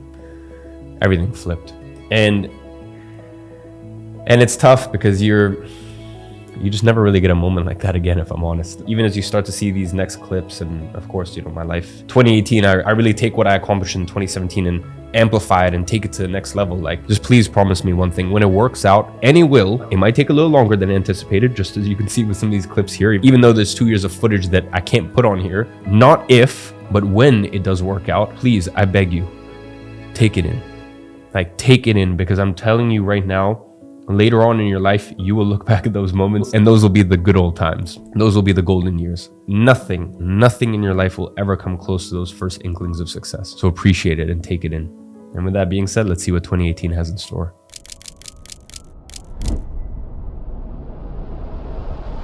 To get to this point today, I have worked so hard. I have worked so hard, and my journey, you know, I talk about how I went from, you know, first month of 2017, $1,200 to the last month, $50,000. That wasn't a 1 year journey. That was a 3-4 year journey. And that, you know, that 3 year journey started, that journey started 3-4 years ago, where I picked up a book, you know, things like, one of the books that changed my life was Rich Dad, Poor Dad. You know, I read that book and I'm like, shit, I have to rethink everything here. And I picked up that book and I started reading more and more books, and I got into personal development, and it's been 3-4 years of me doing this. It hasn't been a year where things just completely shoot up. Okay, so when I say that I'm really not doing this for the money, probably part of me is bullshitting and still tricking myself every single day, because, you know, you like to believe your own truth. But the reason why I got into this niche for the first place is because it's the reason that, you know, my mom doesn't have to worry about money anymore. It's the reason that she's taken care of. It's the reason that when someone's birthday comes up, I don't get stressed that I don't have any money to buy them a gift. When my best friend's birthday comes up, you know, I don't think about what can I sell to buy them a gift. I don't think about, could I give them something used from my house? I felt so helpless, because I'm like, you know, if I don't take care of my family, even though it's just me and my mom, no one is, you know, and to this day, that's the case. Let me tell you guys a story. Now, I was probably around 15 going on 16 at this point. And look, I'm sure a lot of you guys have gone through the same thing. I remember just day after day walking downstairs and seeing my mom just clip coupons. And, you know, it's not, I never had things terrible. I was never homeless, but I also didn't have much growing up. And I like basically, you know, talk about like dropping out of high school. If I had gone to college, I would have been like on another level fucked, because I've never had a father in my life who's properly supported me. You know, my real dad was a alcoholic, abusive, runaway. You know, never met him. My stepdad literally just gave up on me, and gave up on me and my mom. And you know, my mom she just did the best that she could for me. But you know, I just remember day after day coming downstairs and just seeing my mom clip those fucking coupons, and I just remember thinking, like, no, like this is not going to be my life. This is not going to be our life. The thing that went through my mind, but funnily enough, when I got that $30,000 fake cash, that same month was the first month when I made $30,000, and then I went on to make $50,000 last month. And this month, I think we're 15 days exactly through the month, and I'm on 30,000 right now. So let's hope we hit 60,000+ this month. Yeah, we are on FLL Focus 29,500, which basically 30,000, and we're halfway through the month. So let's hope this is an even better one. But anyways, my whole point, your inner reality, I'm telling you, it manifests. And look, you guys know on the channel, I'm gonna give you a hard tack. Whatever it may be, you know, diversify your income streams. Me personally, I've got my social media marketing agency, then I've got my personal brand, then I've got affiliate marketing. And yeah, that's me.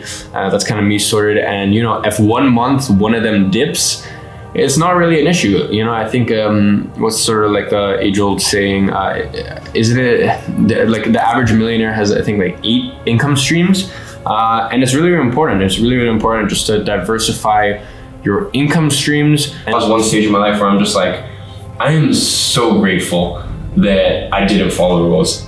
I am so grateful that when everyone else told me to go this way, I went that way. You know, because if I went that way, I would have had what everyone else has, which is just a shit life. And once again, work ethic, anything could honestly happen. But this year it looks like I'm on track to make $1 million, right? Last month was $50,000 of profit. You know, at the time of recording this, I'm only halfway through the month, and I think it's going to be anywhere from 75 to 100,000. I honestly don't know. So I just want to prelude by saying I've had days where I've made $35,000 literally in the space of 24 hours, actually a bit more than that. And I've had days where I've made 0, and I've had weeks where I've made 0. So I've experienced it, right? I've been through it, and I just want to the other person or the relationship in of itself. I have no, as I said, I have no money. I have no mentors, no father figures. I have no one to look to, no one to turn to.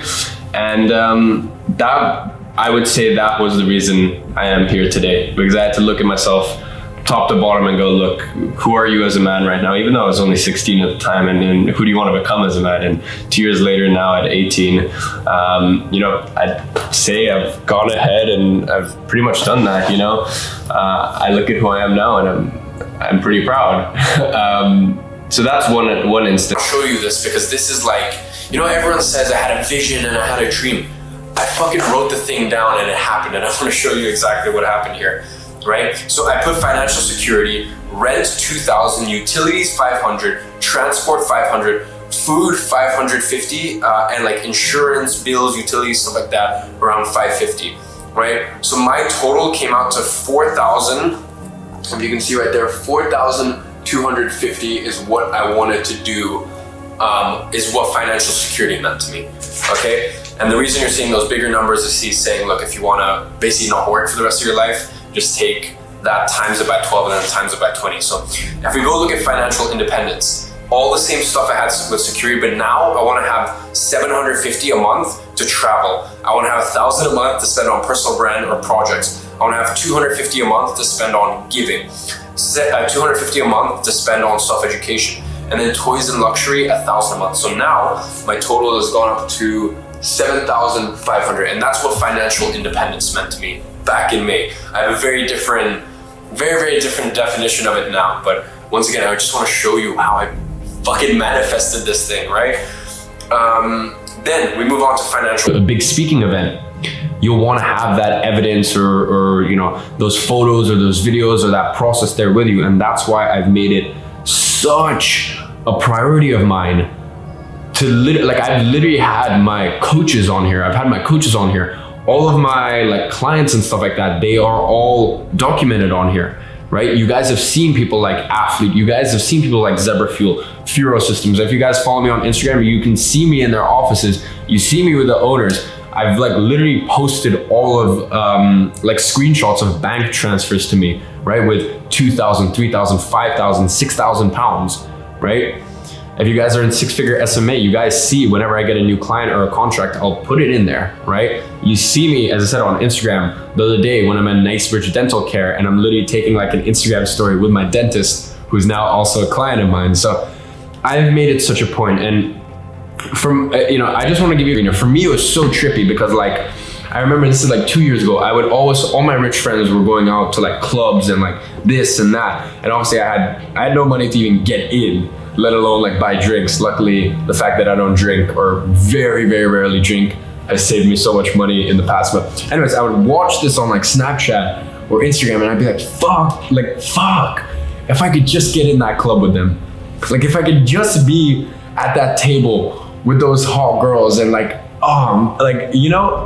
it was just like, I know what that's like if you're using your anchor, your girlfriend as an anchor. I know what it's like to have your girlfriend pay for your lunch because you literally have no money, and then to go from that to where I'm at right now, my girlfriend being able to take her on holiday, being able to treat her, because I think, it's not about the money, it's just the fact that you can take care of the people that, have given so much to you. So guys, use that as an anchor, seriously.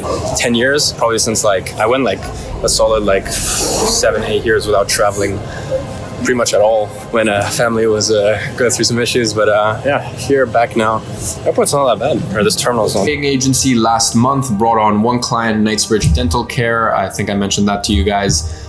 This month, I've got a really big consulting gig, as I said, the financial services company, and I have a lot more consulting clients coming to me because one of my clients, we had a 2-hour call, and then they ended up making $35,000 from that over the space of the next 7 days. So they've referred me to quite a few people. So guys, that's how that's going. If you're in my, because look, when you actually have had nothing, and for example, with me, when I was in the fucking bathroom of my school meditating, and then because I just needed some time to get ahead because I was getting so little sleep between school and trying to run, trying to start up a business.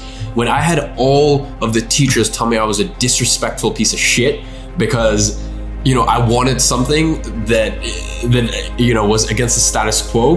When I had everyone tell me you gotta go to college or you're gonna be a failure, a little dipshit.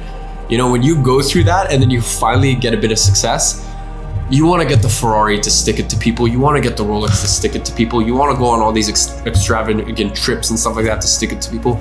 So there's nothing wrong with that. I don't look at any of that with judgment. I think it's a phase you need to go through. It's a phase I'm still going through. I actually want to pick up the McLaren. I think I'm going to be doing it next year, not this year, because I'm leaving London for around 4 months. I want to pick up the McLaren. Obviously, I picked up the Rolex. I picked up my dream apartment, so it's just a fucking phase you go through. Yeah, I really didn't think it was going to go well, but Iman kind of gave us the confidence to give it a go, and fucking, you were right. I don't know, I was wrong, you were right, but that's actually that's why we pay you now. In October, one is confirmed. It might be a second one. I have 2-day trainings. I charge $10K a day for both trainings, right? So next month I'm probably going to be doing $40,000 from my marketing agency, from the consulting aspect of it, right? I know in 3 years from now, it'll be $100,000 for those 2 days. I use Stripe, PayPal, and Go Cardless. So I'm gonna go ahead and put up the same thing I put up on Instagram, which is my Stripe, my PayPal, and the date terms of it. I'm also gonna show my client invoices. So there's one on there for 9.5K plus VAT. There's one I think for 7K. So I wanted you to meet my friend Iman. What's up, guys? It's Jack and Aiden and Charles know you very well. All right. And then this is Steve and David and Denise. All right, awesome. I say a lot, like, you want to blow up your bank, not your ego. Like, you don't want to have all these followers and stuff like that just as, like, as some like vain thing. But at the end of the day, like, it doesn't matter if you are, so for example, with me, with my personal brand, when I was first starting my personal brand, it was to get higher ticket agency clients. Because at the end of the day, if you're building an agency, like the main way to do it is, bust the cold calls, it's, cold email, it's cold Instagram, it's all of this stuff, and at the beginning, you got to do that. It's the same thing when you're an entrepreneur. Say, for example, if you're a personal trainer, you got to just like hammer it out, right? And then eventually you can transition from force into power. And power is where you leverage systems, where you leverage processes, and it just kind of comes to you. And it's like really trippy when it starts happening, because you're like, I'm doing like a lot less work and making a crap ton more money. Like, what the hell is happening? Kind of swinging back to my point, personal brand, it doesn't matter what space you're in. It doesn't matter if you're an accountant and you're trying to get more accounting leads. It doesn't matter if you're a personal trainer and you're trying to get more personal training leads. It doesn't matter if you run an agency and you're trying to get more agency leads, or if you're trying to build a coaching and consulting business, right? At the end of the day, no matter what it is, attention is income. Everyone talks about passive income. No one talks about passive attention, right? Because at the end of the day, every single night when Craig is going to bed, there are thousands of people who are getting exposed to this stuff, either through his ads, right? You're running a lot of ads, either through his just like organic, like through all of these different methods. And it's the same thing with if you guys are using YouTube, like, so say someone types in how to get more memberships for my gym or whatever. If they type that into Instagram, nothing's gonna come up.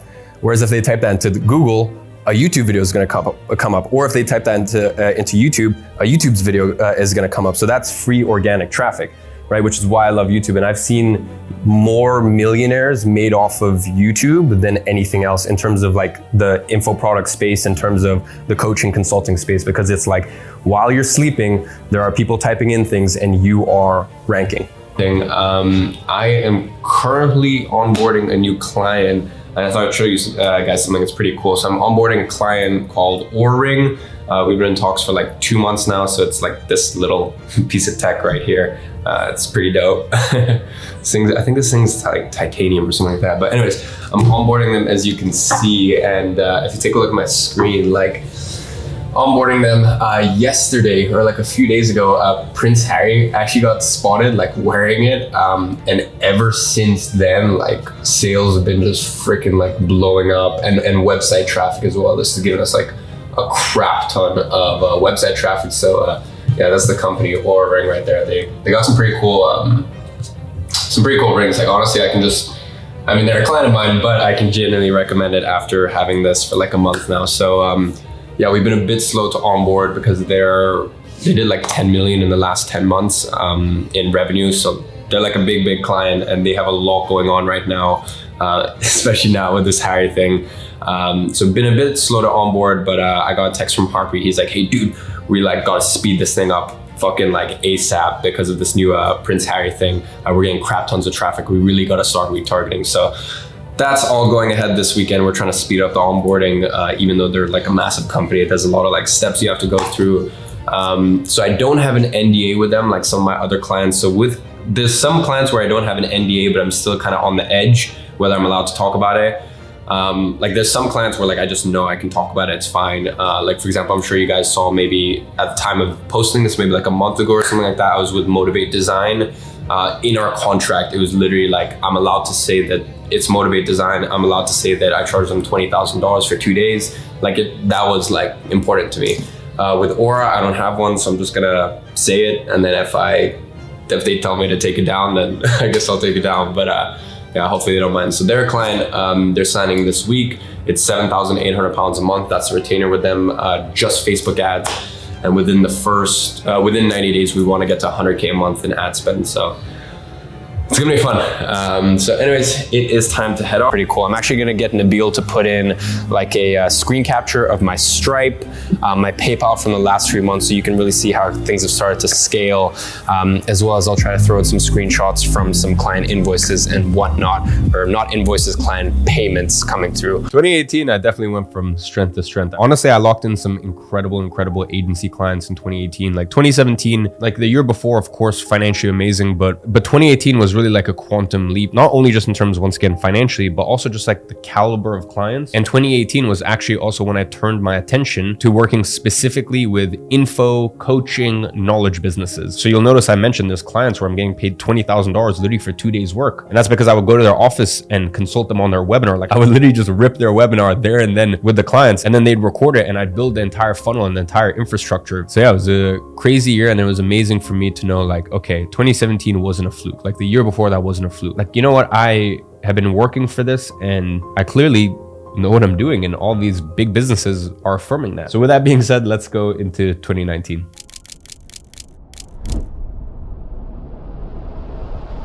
My end goal is to revolutionize education forever, and to do that through e-learning, creating the best programs in the world. And then long term, you know, for example, like this is, as you guys know, this is a client of mine, Oura Ring. Like I mention them a lot because I wear their ring all the time. Having this holistic approach to education where like, you know, someone learns something and then they get feedback from a ring that tells them how well they slept. And then they get feedback from this Muse meditation headband or whatever technology is out in 20, 30 years that tells them, oh, this is how your meditation and your mindfulness is going. You know, really taking this like holistic approach to education rather than like learn, regurgitate, pass. That is not a good way to learn things. So, because you guys need to remember, I still have my agency. You know, I have my agency. It's teetering on around $40,000-$45,000 per month profit. I know I could scale that far past 6 figures. I like to keep it at that point and have minimal time commitment on that so that I can focus on, you know, my real passion and purpose, which is, as you guys know, reforming the education system. And then, you know, the first step in that is making sure that I have the best online programs possible, and that's a tall order. But either way, you know, making like $40,000-$45,000 per month from my agency, you know, that's quite a sizable chunk of income for me. So I'm like, dude, do you really think that I would base my business around something that's gonna be gone in 3-4 years? Do I look like that much of an idiot to you? Here's kind of what I'm an example and I'm a testament to. Number one, rich parents. Contrary to some people's beliefs, my real father was an alcoholic, abusive. I've met him once when I was 9 years old. I come from a place called Dagestansky Ogni in Dagestan, which pretty much no one knew about until, if you're familiar with MMA, Khabib, like I'm actually, like my biological father is the same bloodline as him. So like pretty much no one knew where I was from until that. So my real father was an alcoholic, abusive. I've never met him. I met him once when I was 9 years old. My stepdad, he was an absolute tyrant. And by the age of 13, 14, me and my mother were completely cut off, and I had to just fucking fend for myself. You know, so I can tell you at 18 years old, you don't, or actually I'm 19 now, you know, at 19 years old, you don't accomplish what I do and continue to work as hard as I do unless you've gone through pain that would be undescribable to other people. And that's what I've gone through, is pain that I doubt very many people have gone through the amount of pain, the amount of stress, and the amount of just like pressure that I have. Okay. I'm going to give a little bit of context of how I know you. So I have been one of your clients, and I think that makes our friendship and relationship even more special. For me, he was someone that just threw some goalposts right out there. I had a preconception about your age, as you know. I think we met when I was 17. 17, 18, yeah. 17. Yeah. And I was just like, okay, keep an open mind. I've been in business for over 20 years. And I have to say, I meet people every day. People put proposals forward to us every day. Iman's was one of the most slick, professional, mature, and just excellent proposals that have been put in front of me for a hell of a long time in business, and it shifted everything for me, like new levels of respect, and it taught me a lesson not to be so judgmental. So I love everything that you just said. July 2019 was the first month where I actually managed to hit $100,000 profit from the agency. Granted, there was a $40,000 2-day training, and what that means is charge $40,000 for 2 days of my time, and the other $60,000 came from retainers, agency retainers. But nonetheless, it just totally expanded my perception of what was possible with this agency business model. You know, 2019, I really took things to the next level. And I guess what some of the clips don't reflect is 2019, I kind of like stood up from this like 5-year haze, because as I said, there's 2014 and 2015 that aren't, you know, there's no clips of, like, I wasn't recording my life, but fuck, I was putting in the work. And I basically just kind of looked up from my desk and I was like, you know, you can enjoy yourself, right? Like you're allowed to enjoy yourself. Like, you know, not everything in your life needs to be about work. And what was so interesting is after I brought my head up from work and I allowed myself to have some hobbies finally, because it's like, okay, cool. Like, you're good. You're 19 years old. You've already made multiple 7 figures. Like, it's fine. You can have hobbies and you can have interests. Like, it's a long life. You don't just want to be rich in bank. You want to be rich as a person. Okay, rich in relationships, rich in experiences, rich in interests and hobbies. You don't want to be that person just sitting at a table and all they talk about is business and money. Like, go enjoy it. And, you know, I'll be honest, these clips don't really reflect it, but I implore you that, of course, you have to get your base right, okay? Like, make sure you have a solid base. This other mistake I see people make is they like make a couple 100,000 and they're like, yeah, I'm a baller, I'm gonna do this, I'm gonna do that. Like, up until this point, in fact, you'll see this later on, like, I didn't buy my first car until I was 23. And at that point, I had made multiple 8 figures. And most people, you know, make 300 grand and then they just want to stunt. Like, I kind of had the opposite issue, which I was like very much in a position where I could be living life. And then towards like the tail end of 2019, I was like, okay, like, it's cool. Like, enjoy yourself a little. Like, it's fine. Like, you know what, you actually deserve it. And you know what, maybe this will make you a more well-rounded person. And that's exactly what happened in 2019. Now let's see what 2020 had in store, because it was an interesting year.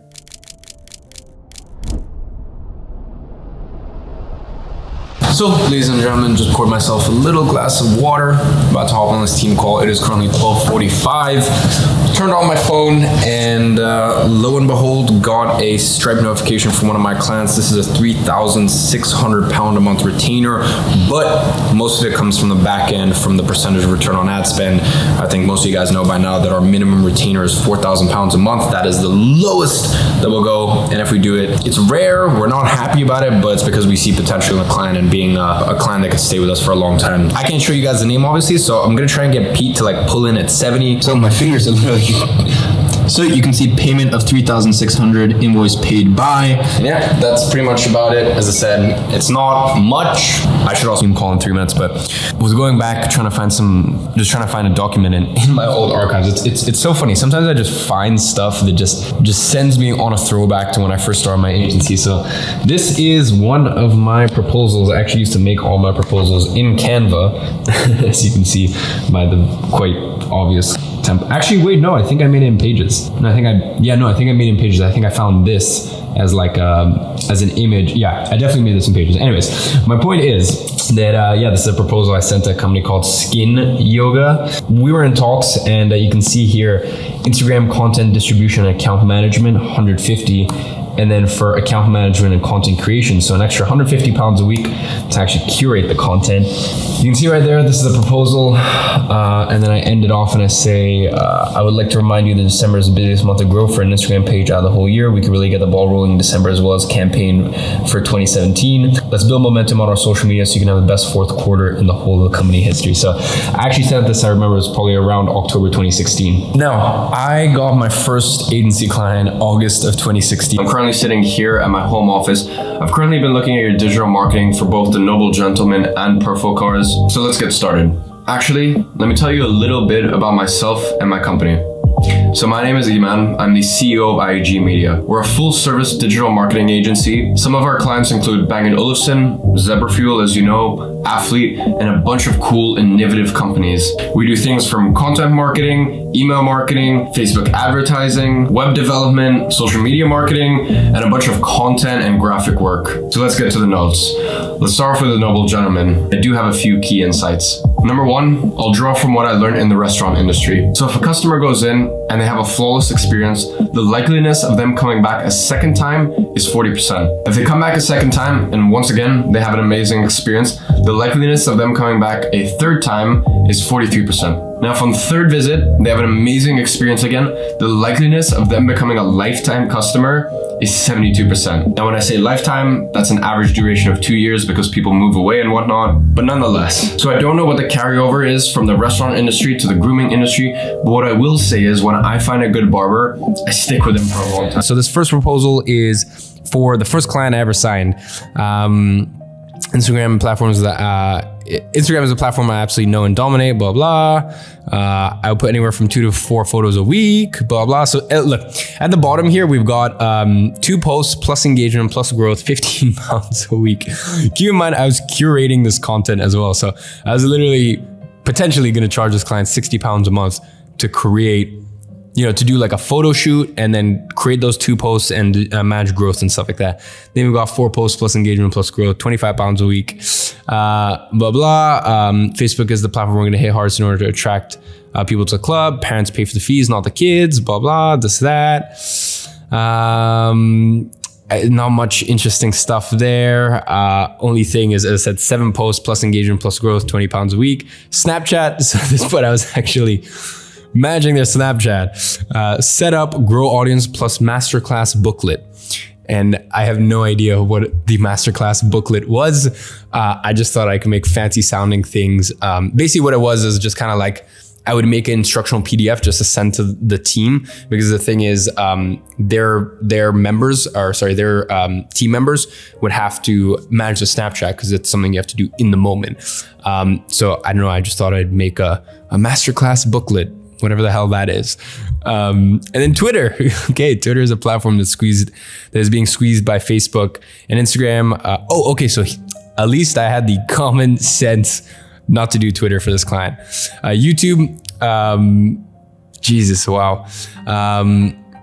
Guaranteed weekly growth plus search engine optimization, movie/project. So I would charge 5 to 20 pounds for a movie/project. Wow. I can get campaigns for a trial, ensure the parents are at ease with the coaches through a Meet Our Coach series. We can provide so much value recording 5-part mini-series on set pieces, etc. But here's kind of like where the juicy stuff comes in. I hate constraints. Trust me, I'm not the type of person where you'll be chasing after me to provide value or keep working. I'll be constantly finding new ways to grow the club's social media presence, to mold the club's brand and get the word out there, which will result in more signings, which will lead to more revenue for you. My ultimate proposal is a weekly fee of 75 pounds. For that price, you'll get all the top packages listed on Instagram, weekly growth, as well as 4 posts a week. You can just kind of read through there. I will get 100 to 200 people following it within the first 2 weeks. At the end of the day, not having a strong social media is losing money and weakening RPFC's brand. It's something you need to sort out. And if you go to an agency, they'll quote you hundreds of pounds a week. That is very true. I can tell you that now, except sometimes 1,000 pounds a week or a couple thousand pounds a week, depends on the size of agency you're going to. Keep in mind, I was being a full service agency for this first client. So not very unrealistic for someone to charge 2,000, 3,000, 5,000 a week. Some of these bigger scale full service agencies, considering the amount of work I'm doing for this.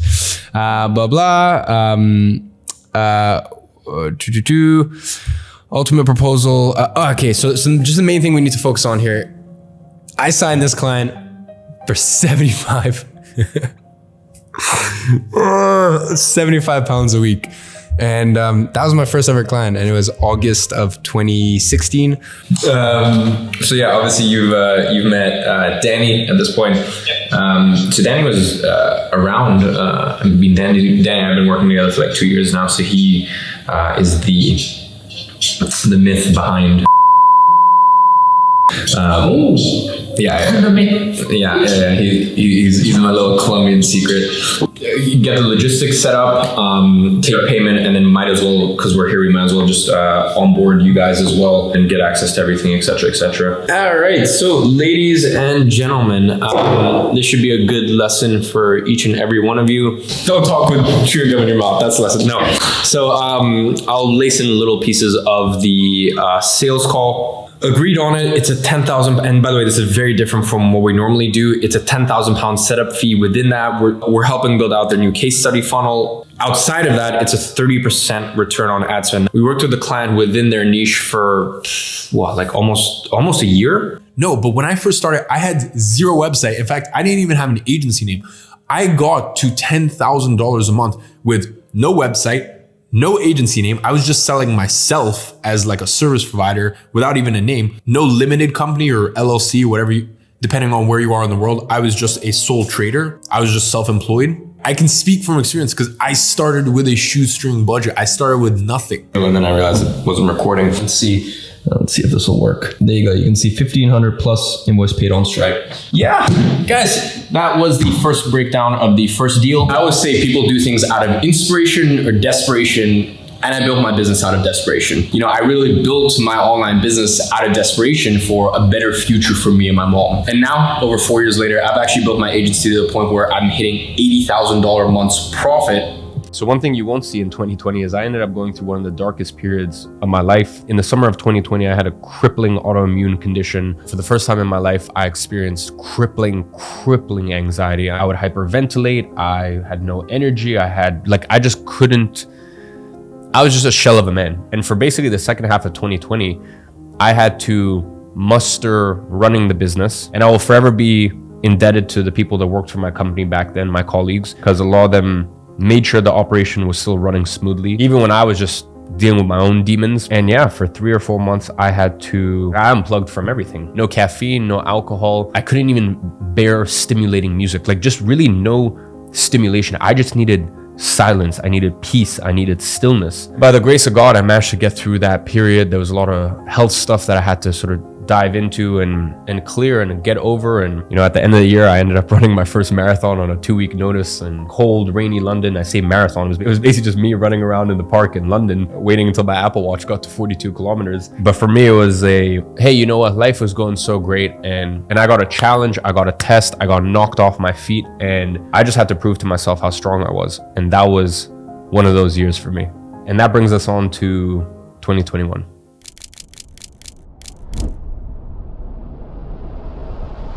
So in class, I would actually be doing outreach. So while I was in class, I don't know how it worked at your school, but personally in my school, and maybe that's just more of a European thing, but once you get into like your last 2 years of school, 3 years of school, they'll let you have your iPad or your computer in front of you as a note-taking system, because it's just a lot more organized than having pen, paper, etc., etc. So I would always have my computer in front of me, and I would be doing outreach in class.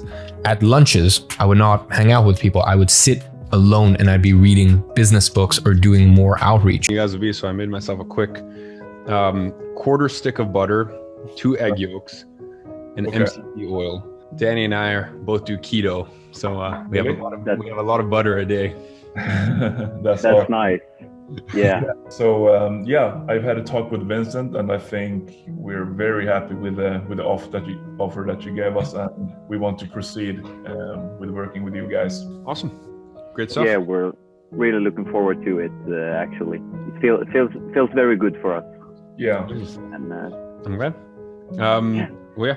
First of all, welcome to the agency. In terms of getting the ball rolling, here's next steps. We'll send over the invoice and get that paid on the call now. We'll get you set up on Slack. And then we'll also send you the onboarding link. Now, when I send you the onboarding, granted, I'll say it takes you 45 minutes, but that means that, for the next 3 weeks, we won't have to chase up and try to get an email and a password here and this and like, it takes you 45 minutes and then it's done. And then at the end of it, you'll book in your onboarding call.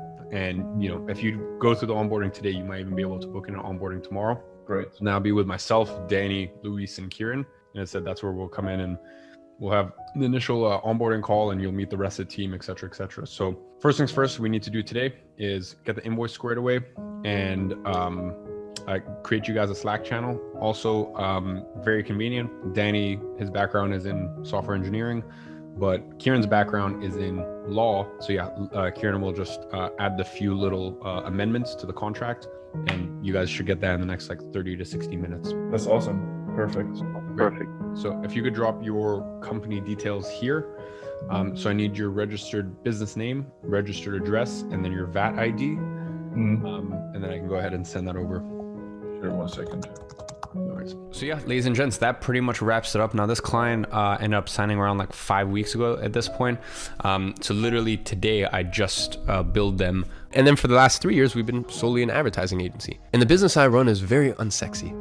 It's very uncool. But the main thing it's allowed for me is, over the space of the last 2 years especially, has been a consistent 100K a month, every single month from that business in terms of cash flow. So I can take 30K a month from there and live off that, minus taxes. And the other 70K can go straight into my investment. So every single year I can contribute very easily an extra 600 to 800K to my investment portfolio. There'll be, for example, the first 3 months this year was solely dedicated to my agency, which is why usually what happens at the agency is, you know, we'll plateau for a few months and I'll come in, make one drastic change and we'll shoot up. You know, the next goal that we're working towards is $200,000 a month profit every single month with the agency consistently. My agency, IG Media, for the past 5 years. At first it was a creative agency for the first 18 months, and then from there we had like a 6 months weird phase where we're doing creative stuff, but then also ads, so a bit of a blend, almost like a full service agency. And for the last 3 years we have been ad exclusive, and I've scaled it up to a very, very good point. In full transparency, this year I thought I would do close to 1.5, potentially even $1.8 million in profit. I think we're gonna land, just being honest with you, somewhere around 1.2 million. When I first started my agency, in fact, for the first, basically from August of 2016 all the way to April of 2017, so that was like the first 8 months or whatever, I had no agency name. I was just operating as me. And obviously because I had no agency website or domain, I didn't have a personal business address. You can see as well, it is the 6th of July, 5:10. Our sales call started at 4:30. And yeah, so it's 5,800 pounds a month, which is, let me actually find out what that is in dollars. $8,100 a month. So yeah, just shy of a whale client. As I said, a whale client is a client that pays $100,000 a year in service fee, which is $8,300 a month.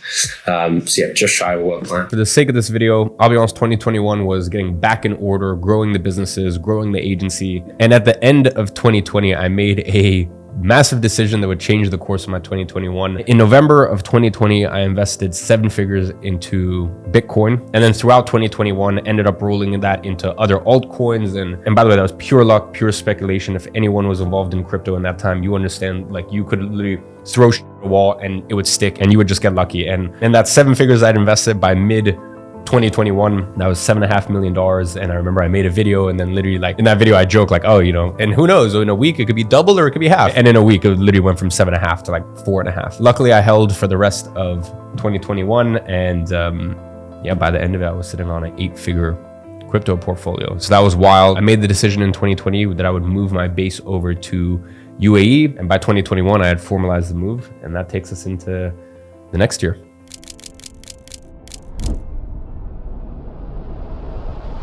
That is genuinely my dream. If I could do that at the age of 22, like buy my mom her dream house, because we've never really kind of owned our own house or like had a house that is like ours. Like my mom has never really had her own house, right? And I know it's something that's very important to her. We also kind of had, just growing up, we had no stability or security, or like kind of, we never grew up with a feeling of safety, like we were safe.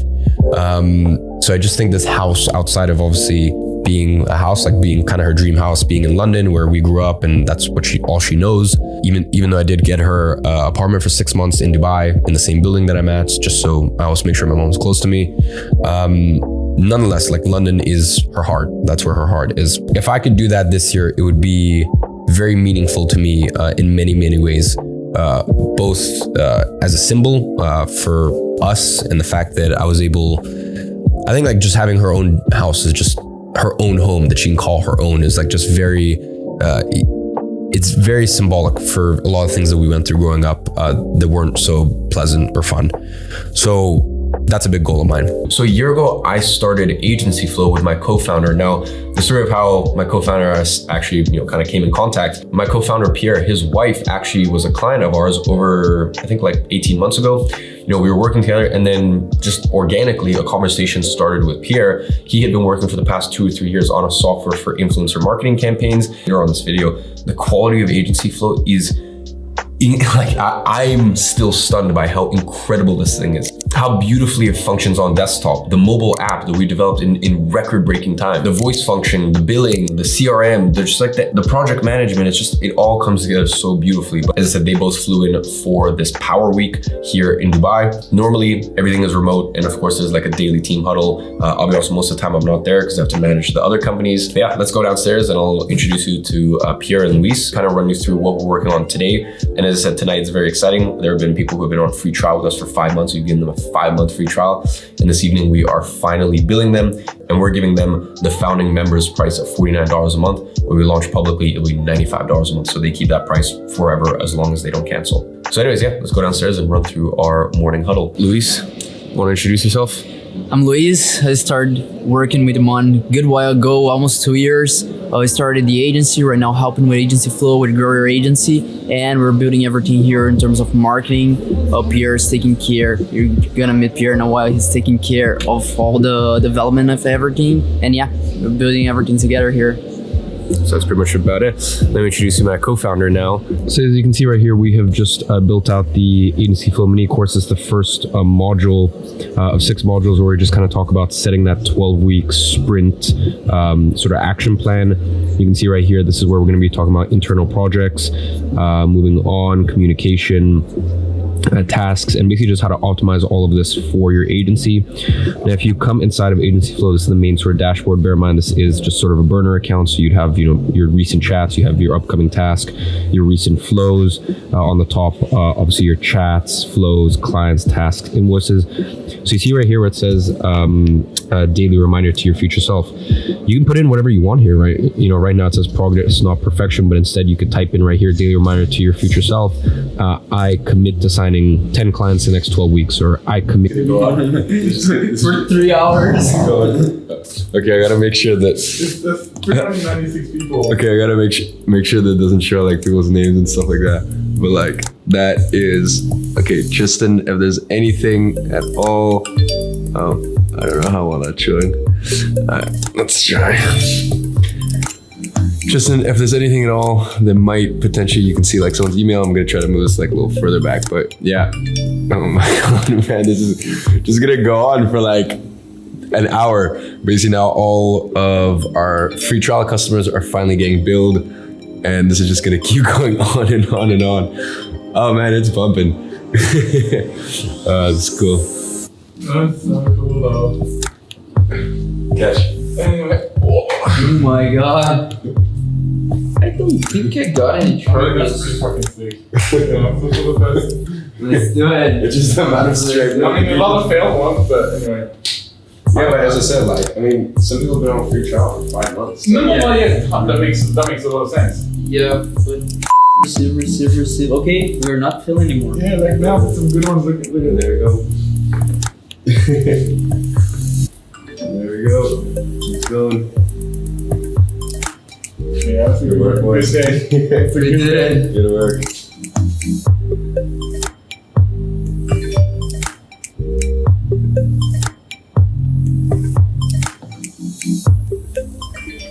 I don't really know what the delay is for, but oh well. Because I think it goes through and it just processes when it's. Yeah. Probably.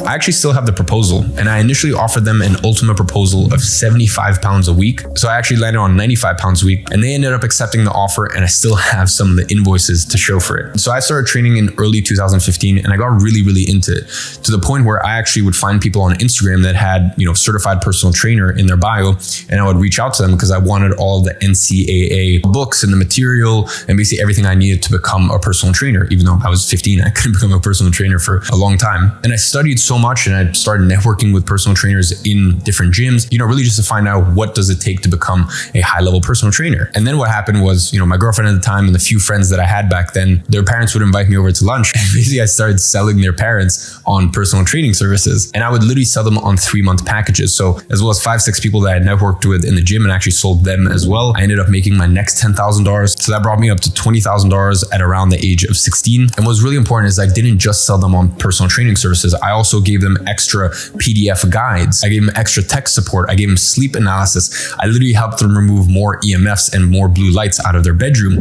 Like, I made it this holistic thing. And this was a very important business lesson for me that would translate later on in my career. And I realized that it's not about trading time for money. People don't want your time. People want a predetermined result. And if I wanted to make more money, I needed to focus instead on selling people this result rather than, what I'm going to do to get there. So instead of selling people on like, hey, you're going to get X amount of hours with me, which was true, they still got that. Instead, I bundled in all of this other stuff to make sure that they had more conviction that I was actually going to be able to deliver on that for them. So I ended up doing that for another 9 months until I found my next passion. It was one of my best friends sending me a parody page of my Instagram.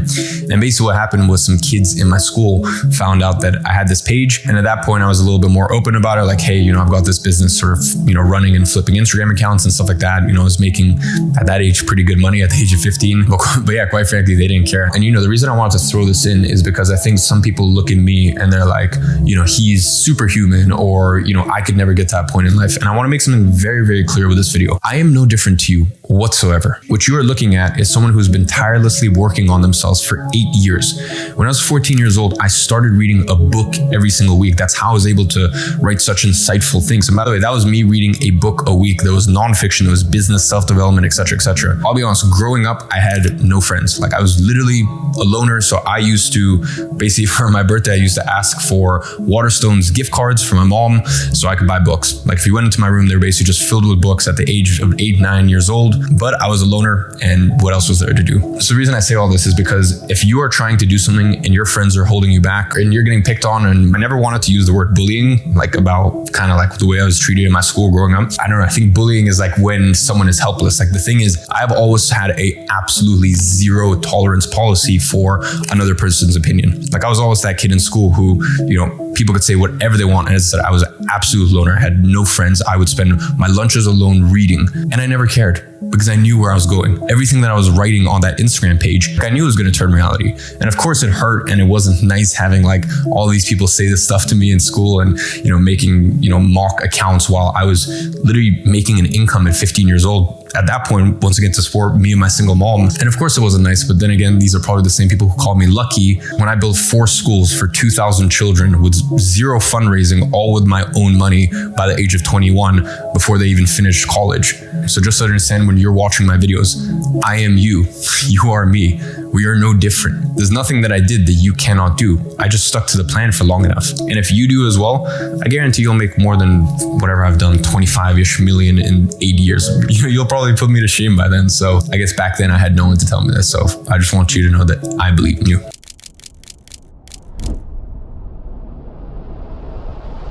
Education is freedom.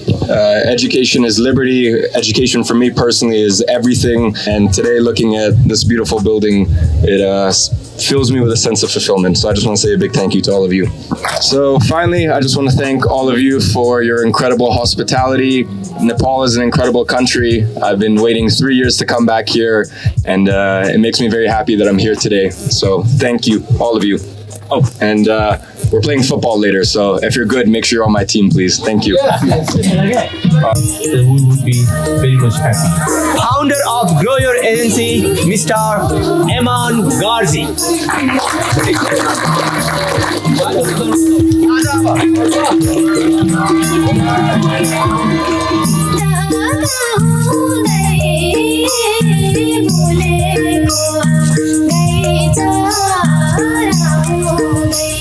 But it wasn't luck. I've seen from a very young age. I'm the only one of probably, if not the only one, who's seen his every journey, every hours, every days, pretty much. I always was there with him. So for me, it wasn't all of a sudden, wow, how lucky we get. No, it's I've seen the work. Very good. That's amazing. So, as I said, I appreciate every single one of you. It's been a crazy journey, bro. From being embarrassed when I was 15, because it wasn't really a thing back then, like taking vlog clips in the bus, or like in the gym recording myself, or in the bookstore, and instead of just being embarrassed, hoping no one saw the camera, all the way from that to where we are today. It's been a wild ride. Now this right here is a YouTube gold plaque for hitting 1 million subscribers. So we actually got this 5 months ago, and we're already at like 2.5, something like that. So honestly, this is all thanks to you guys. I want to get one of these for the second channel. I want to get one of these for the vlog channel. I want to hit 1 million subscribers on that channel by the end of the year. You guys will get to see a little bit more of my personal personal life that I don't really show on my main YouTube channel. And you guys also get updates, which a lot of you seem to like, on how boxing's going, new cars I'm buying, new watches. And it's also a place where pretty much weekly I'm interacting with fans, doing 10,000 pound shopping spree for fans, meeting up with fans and taking them sneaker shopping, or taking them out partying with me and my friends, or just even doing a simple workout. And I'm gonna make it even more interesting. If we hit 200,000 YouTube subscribers in the next week, I'm gonna PayPal one of you $10,000. So all you need to do is subscribe, go comment on the latest video. If we manage to hit the benchmark, then I'm gonna pick one random comment. I'll respond to you, ask for your Instagram, we'll get in touch there, and I'll go ahead and send you the money. With all that being said, let me go ahead and open this. This is sick. Bro, this is stunning. Wow. Wow. Congrats, bro. Couldn't have done it without you. I appreciate you, bro. This one's for the team, bro. That's pretty. There you go. That's crazy. So once I got to a certain age, basically my stepdad divorced my mom, and my mom got a letter through the mail from his lawyers that basically said, you have 7 days to leave the house. She lost her home. So at that point, obviously, I didn't know how long it would take, but I promised her that I'd buy her the house. And I didn't think I could do it soon, but yeah, I guess I made it happen.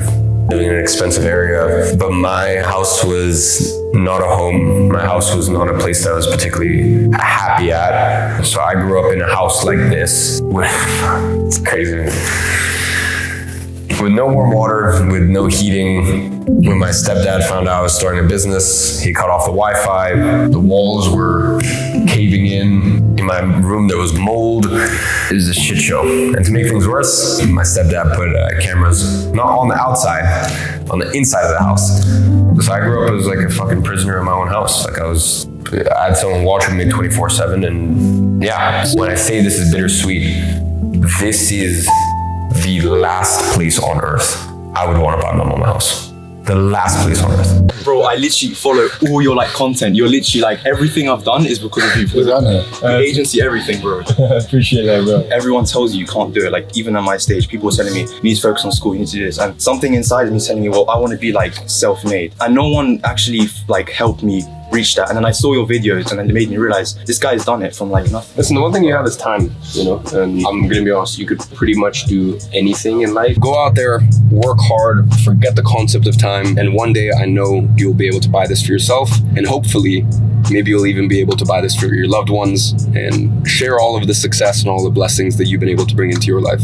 And except this car isn't actually for me, this car is a gift. I'm sure you guys have seen I give away quite a lot of gifts, and especially to the people that have been there for me for a long time and have been there with me from the jump. So this person I'm getting a gift for has been basically a part of my journey, has helped kind of support me through the highs and the lows ever since I basically started my business. So as a little token of appreciation, I'm buying them a car. Thank you. Alex, happy birthday. What? What? Nah, what are you doing, bro? Nah. Kanye bracelet. Nah, you're lying. You're lying. You're lying. Alright, but be quick, we got a flight to catch. Oh my god.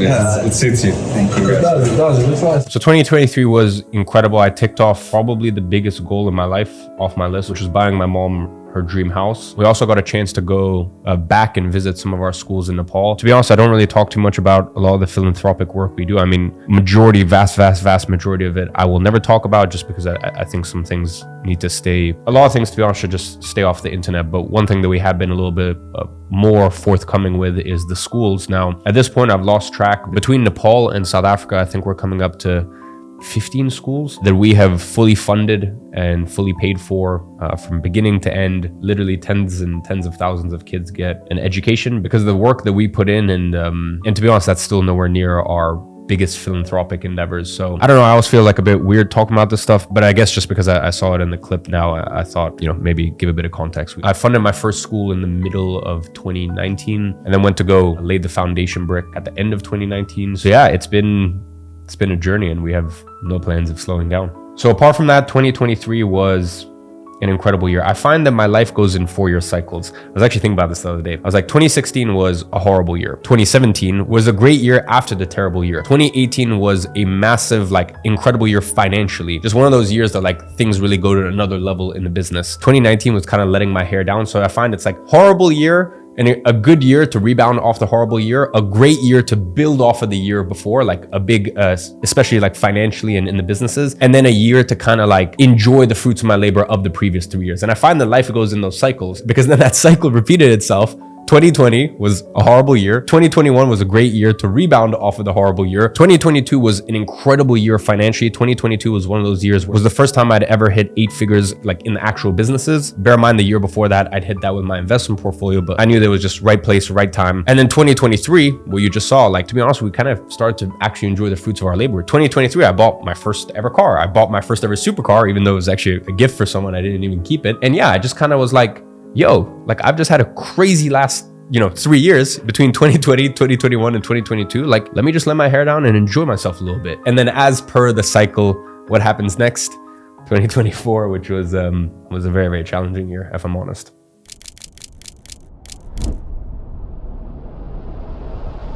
And yeah, we're running a marathon as a company first week of December.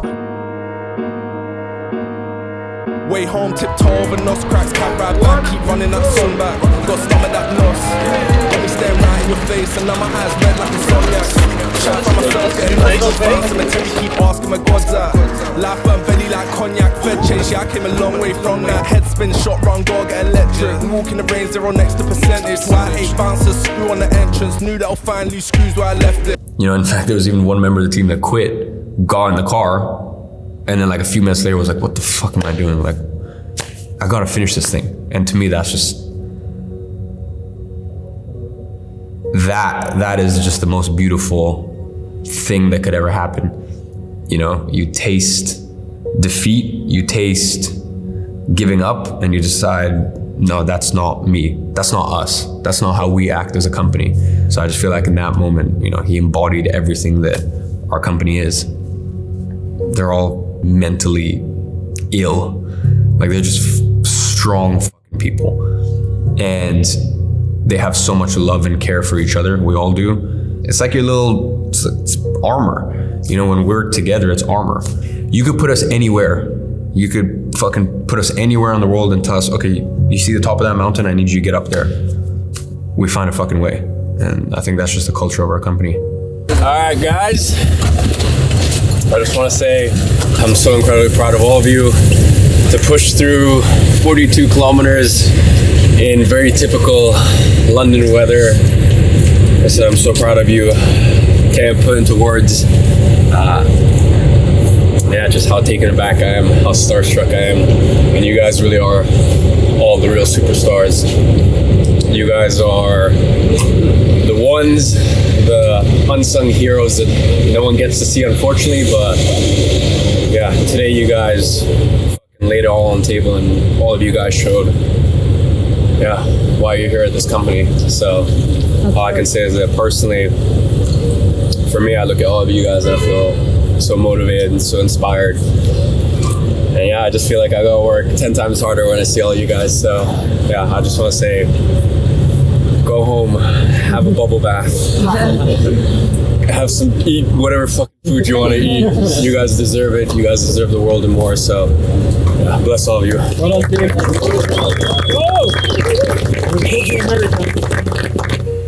I get that a lot. A lot of times people go, can you believe where you've ended up in life? And I go, 100%.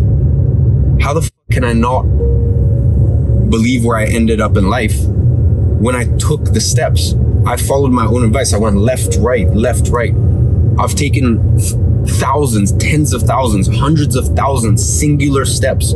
I can remember every single fucking step I took. And what, you're surprised? You're surprised that I'm not surprised of where I got to? I used to meditate in my school bathrooms alone pretty much every single lunch. And the reason I meditated was because I was in that awkward phase of getting 3-4 hours of sleep every single night. And I had to basically manage both school as well as starting my first entrepreneurial venture. At that time, I'd had a few ventures. I was flipping Instagram accounts, and then I started personal training my friends' parents, and I started picking up a video camera and learning how to make videos and photos for companies and doing that freelance.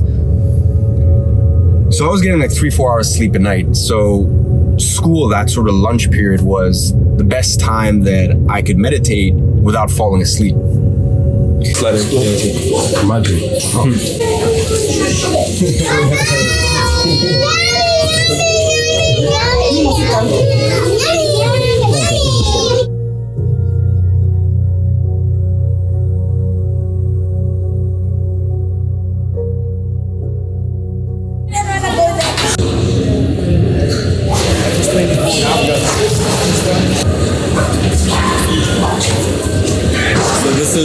This is the warehouse. So they'll get a selection. They get oats, they get sugar, they get rice, they get maize meal, they get 4 vegetables, they get cabbage, butternut, carrots, they get some salt, they get a soya mince. So soya mince is like a plant-based type meat. So it's protein, it's very high protein. So they get that as well. If you come in, all these vegetables are grown by our community farmers. You know, they're not perfect, but they have the flavor, they are beautiful, they're as God intended, there's no pesticides. It's as God asked. You know, you've got these cucumbers. I mean, the quality, the flavor is unbelievable. And when you use this, it's like, it's real, you know, it's wonderful. So we try and support the farmers by buying all this vegetable from them. I've got to let you taste the carrot. Oh my gosh, that looks amazing. Go for it, start. You start. That's on good carrots. Okay. Carrots in London do not taste like this. No, exactly. This is the quality you get. So.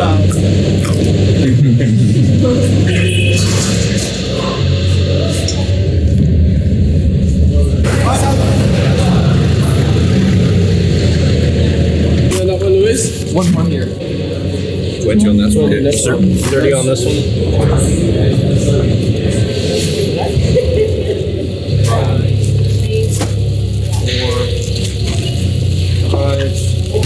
Five, 6. So we're here at Ladles of Love in Cape Town, packing up some pallets. Obviously, we spend a lot of time in South Africa. We try to do as much as we can when we're here to give back, but it's always very difficult finding the right organization. So today we've partnered up with Ladles of Love, and yeah, we'll be feeding 100 children for the next year, which is amazing. So today we're basically packing the pallets and hand delivering it to one of the schools. So that way we can see the full process of food coming in. Obviously, we're loading ourselves onto the pallets and then hand delivering it, so we can see some of the lives we're changing and, you know, the kids that we're impacting. So for right now, just getting a bit of a sweat on and loading it all up. This is Iman. Hi, Elizabeth. Iman. Elizabeth. Nice to meet you. And I don't know your name. Israel. Iman, pleasure to meet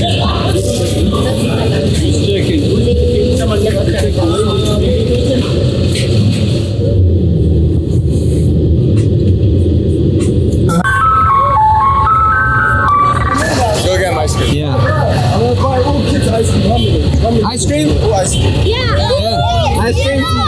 Bring them ice cream. Ice cream. Yeah. They don't have them on. No, we get Oh, you can buy it. Yeah. Come. No, first for us a exit. Yeah. Exit one. Take it. Immediately fall up. Sure. What's your name? Christian. Christian? Yes. I'm Alex. Nice to meet you. You guys go to school? Yeah. How was school? It's nice. It's fun. Good. There you go. We are into it. And what do you want to be when you grow up? A superhero. A superhero? Yes. Like who? Spider-Man. And save people. Yes, from burning houses. That's my guy.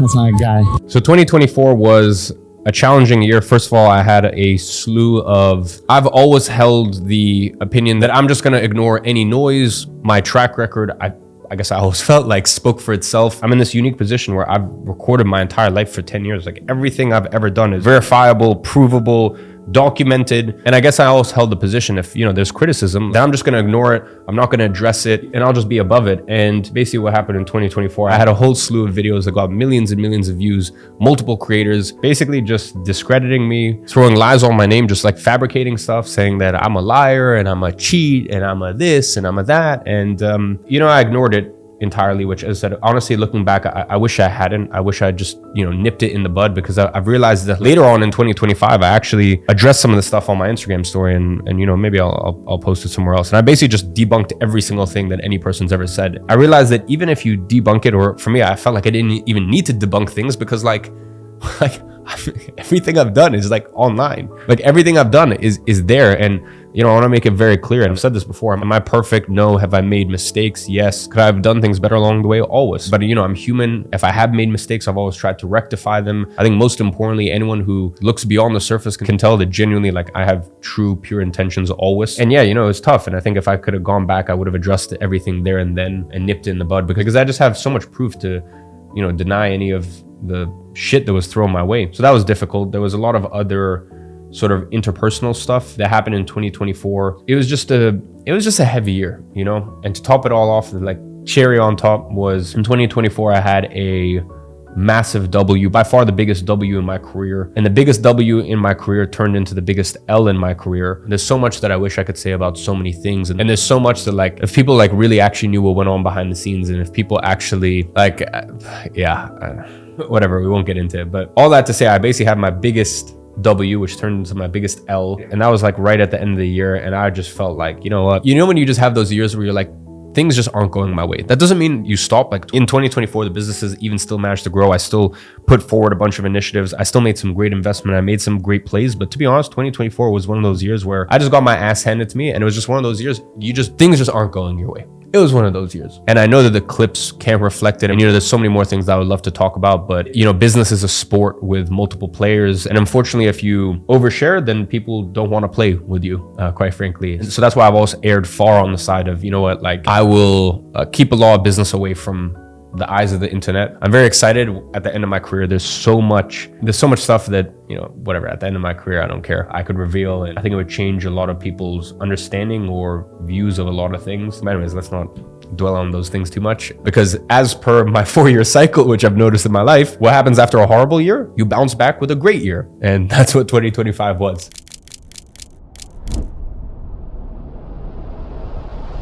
That's the frame you've got on there, right? Yeah.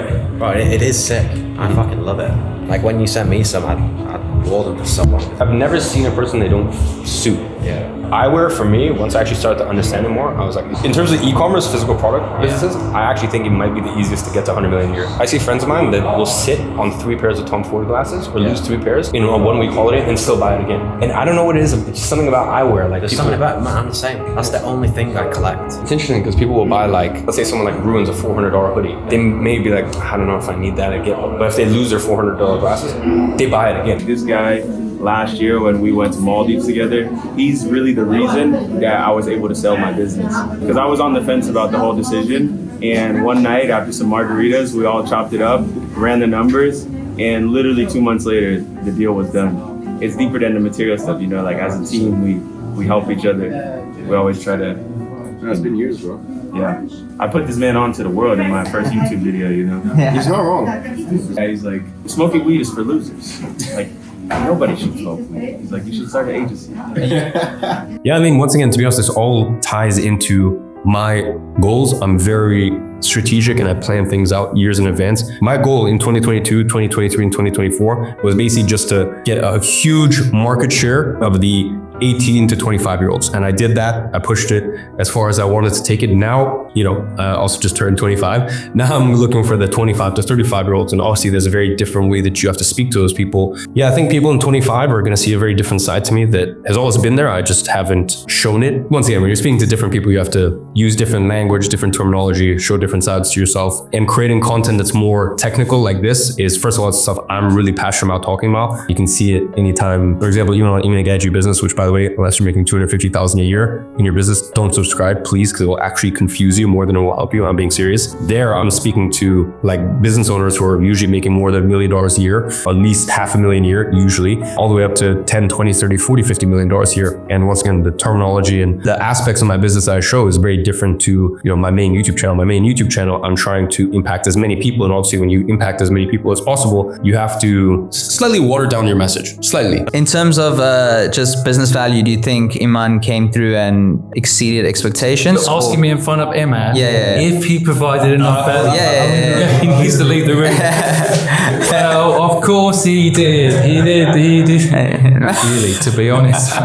No, honestly, I'm genuinely saying this. If you don't think Iman knows what he's doing, go watch that video. You'll soon find out that he knows a lot more than you, that's for sure. Unless, of course, you're Elon watching this right now, then you probably know a little bit more than him. But the only person I can think that Corey knows more. I think the last 8 weeks has aged me a further 8 years. I'll just keep it transparent with you guys. I had probably the biggest L I've ever had in my career from a business perspective. A very, without going into specifics, a very big career move that was a very long time in the making, that unfortunately didn't transpire in the way that was initially planned and in the way that was initially, it just didn't transpire. Let me put it that way.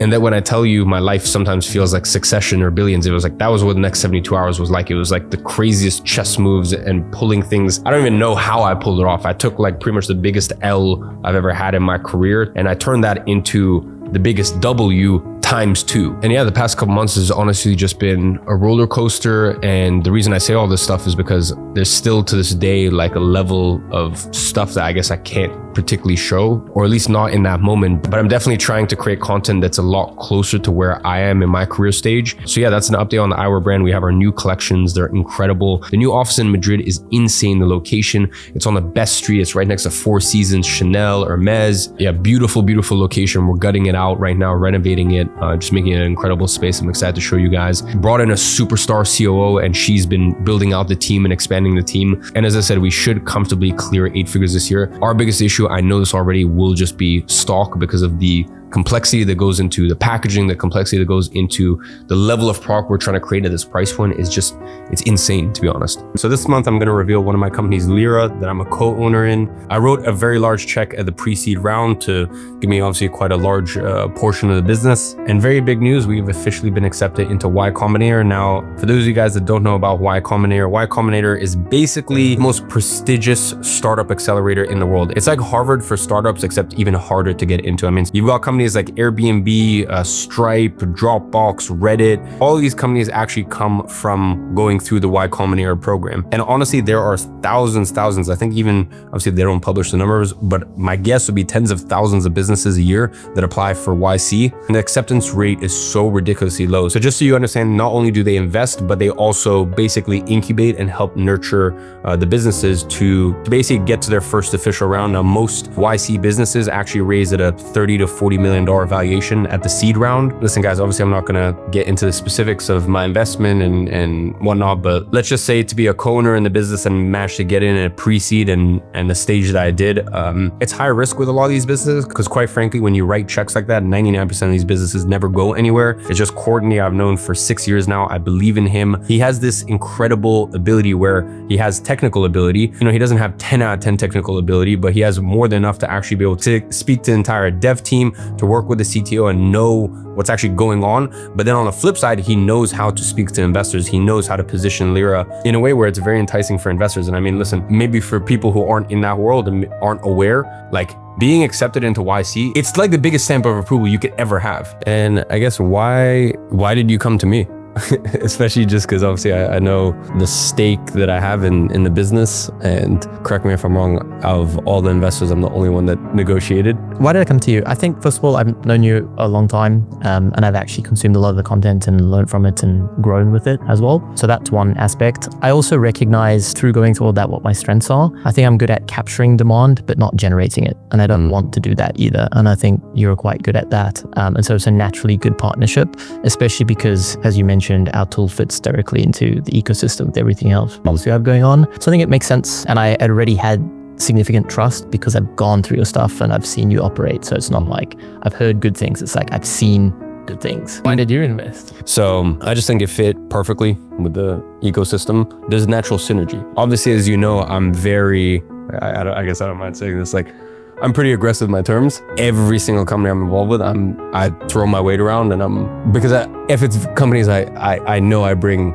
that ecosystem to, right? And obviously, like, even with like Lyra, with the product development side of things, the fact that like you get to work so closely with my team, and there's like, my team is available. So I kind of like have my own incubator between all the companies. But yeah, guys, as I said, it's cool. I've shown you from 0 to 9 figures, everything on YouTube. And I thought before, you know what, maybe this stuff isn't relatable, and fucking maybe it still isn't relatable, but part of me is also like, you know, it's fine because I'm making so much content where I'm helping the version of me that was making $5,000 a month or $3,000 a month or even $10,000 a month. It's also cool to kind of give you guys an insight now, 10 years into entrepreneurial game, where my work is very different. A lot of my work is just overseeing my companies and overseeing my empire. And as I said, this year I'm keeping my promise, and every single month revealing another one of my businesses. And I'll be honest, a lot of them will shock you. A lot of people really don't know, quite frankly, how much shit I own, how many companies I own, or how many companies I'm invested in. To be honest, I think the next month's one will really shock people. Like, really, truly, people will be talking about that one for probably the rest of the year. Now, I want to make something very clear.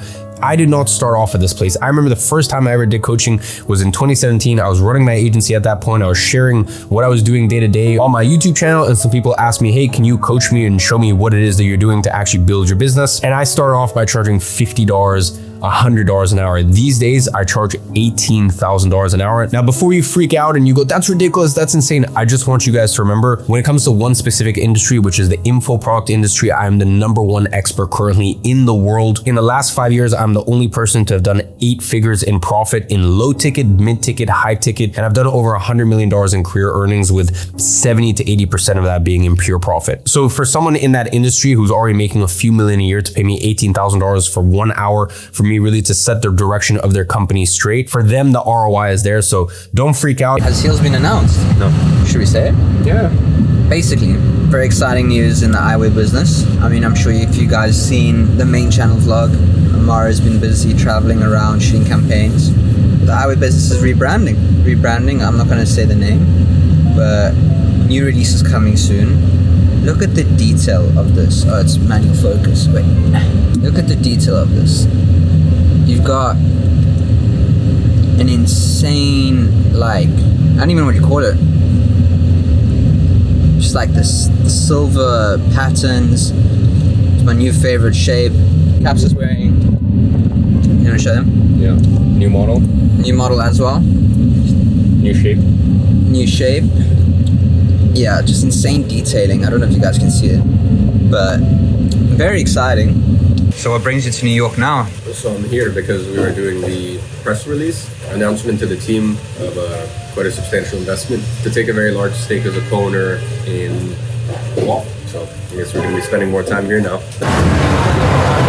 So it is official. I am the new co-owner of WAP.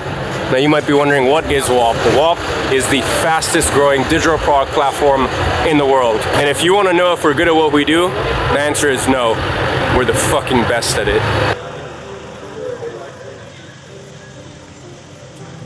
Yeah, listen, I won't go too far into specifics, but yeah, when you write a check of this size with what I bring to the table, obviously I'm more than just a cash investor. It's a big strategic investment. So, you know, you get to come in with very favorable terms. Yeah, I guess all that to say, like, it's crazy to think from 10 years ago to now, you know, it's $1 billion plays. That's it. It's all part of the process. It's the natural progression. Did you see yourself coming into this arena? What, in terms of like this sector? This kind of company? Yeah. Yeah, for sure. Listen, the digital product industry is the industry I know better than anything else. But like, when did you start realizing that this would kind of be the next move? 2 years ago. 2 years ago, obviously, I'm not, you know, man, there's so much shit people don't know. Sometimes I really wish people knew what actually went on behind the scenes and like the real levels behind the scenes. Obviously, I'm sure, as you know, we'll bleep it out. But yeah, no, this is like 2-ish years ago. They came to me for me to be a co-owner, and then I told them, fuck that, with that sort of deal terms, like, no fucking chance in hell I'm doing it. And then I told them, I said, I'm not doing it for those kind of terms. And then obviously like 9 months later, they came back. I mean, they were quite persistent, or even 6 months later, they came back.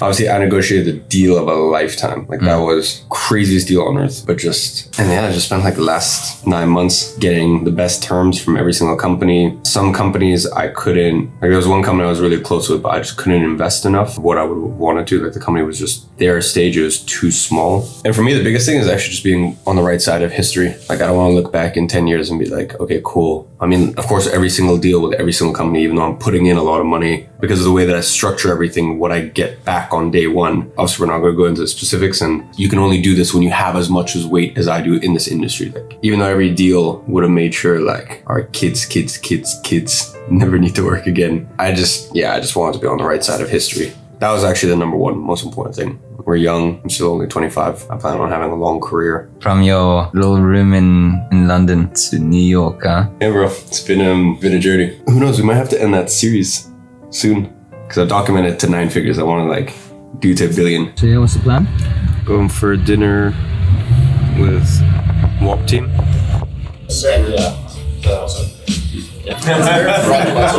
I'm ready for a broad answer. Just want to say a big toast, big thank you to all of you guys for the warm welcome in New York. And cheers to a very, very big 2025. Cheers. Cheers, boys. Salud. Salud. I don't think I've actually said this publicly anywhere, but when I was 16, it must have been 15 or 16, I actually tried to start a digital product. It was a PDF. I tried to sell a PDF, and I couldn't get payment processing because I was under 18. I had to like try to convince my mom to set up a PayPal. Then I was trying to figure out, okay, cool, I got this PDF. I don't know how to sell it. I can't get payments for it. I can't, once someone buys it, do I email it to them? Like I'm kind of stuck here. And it's crazy to think that was, 9 years ago at this point. And this entire space, digital products, has done so much for me, both buying digital products, selling digital products, just being involved in the space, as I said. And what you guys are doing for everyone is giving people like myself, the younger me, opportunity, really a chance to change their life. So it's cool because you guys are a product company. Clearly, I think what the engineers have done is incredible. Just looking around how hard all of you guys work, it's admirable. It's clear that you guys put product first, and I think that's the way it should be.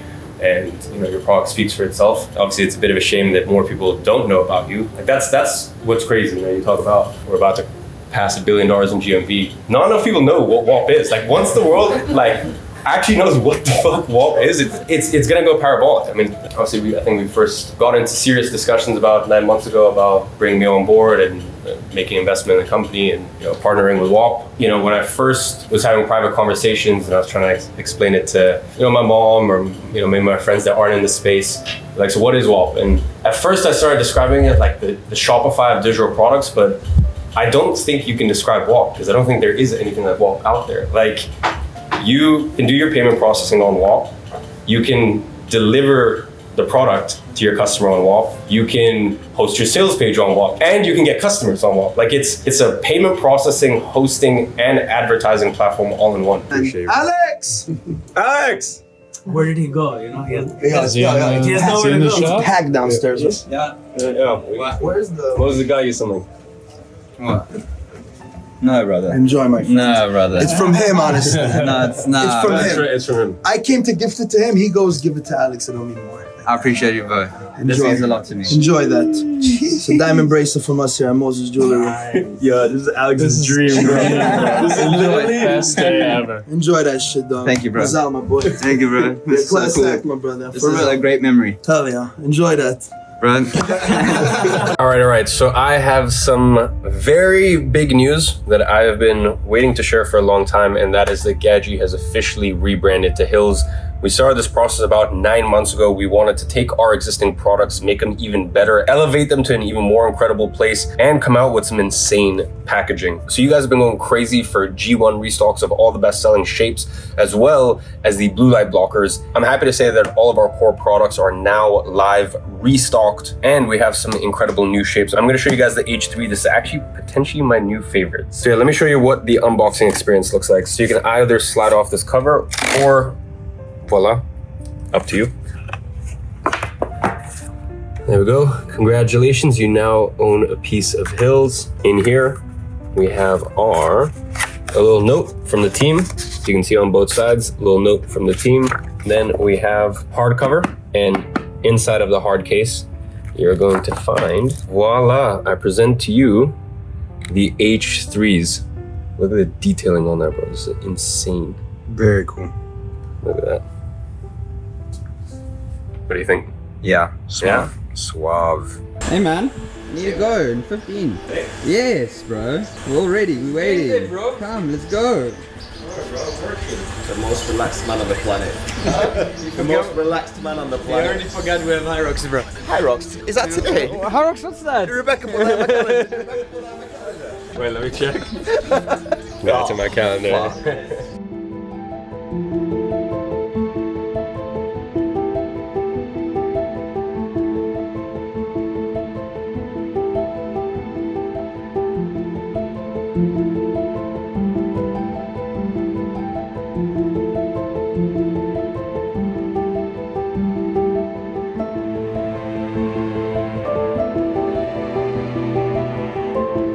One hour and 47 seconds, I think. 46. There you go.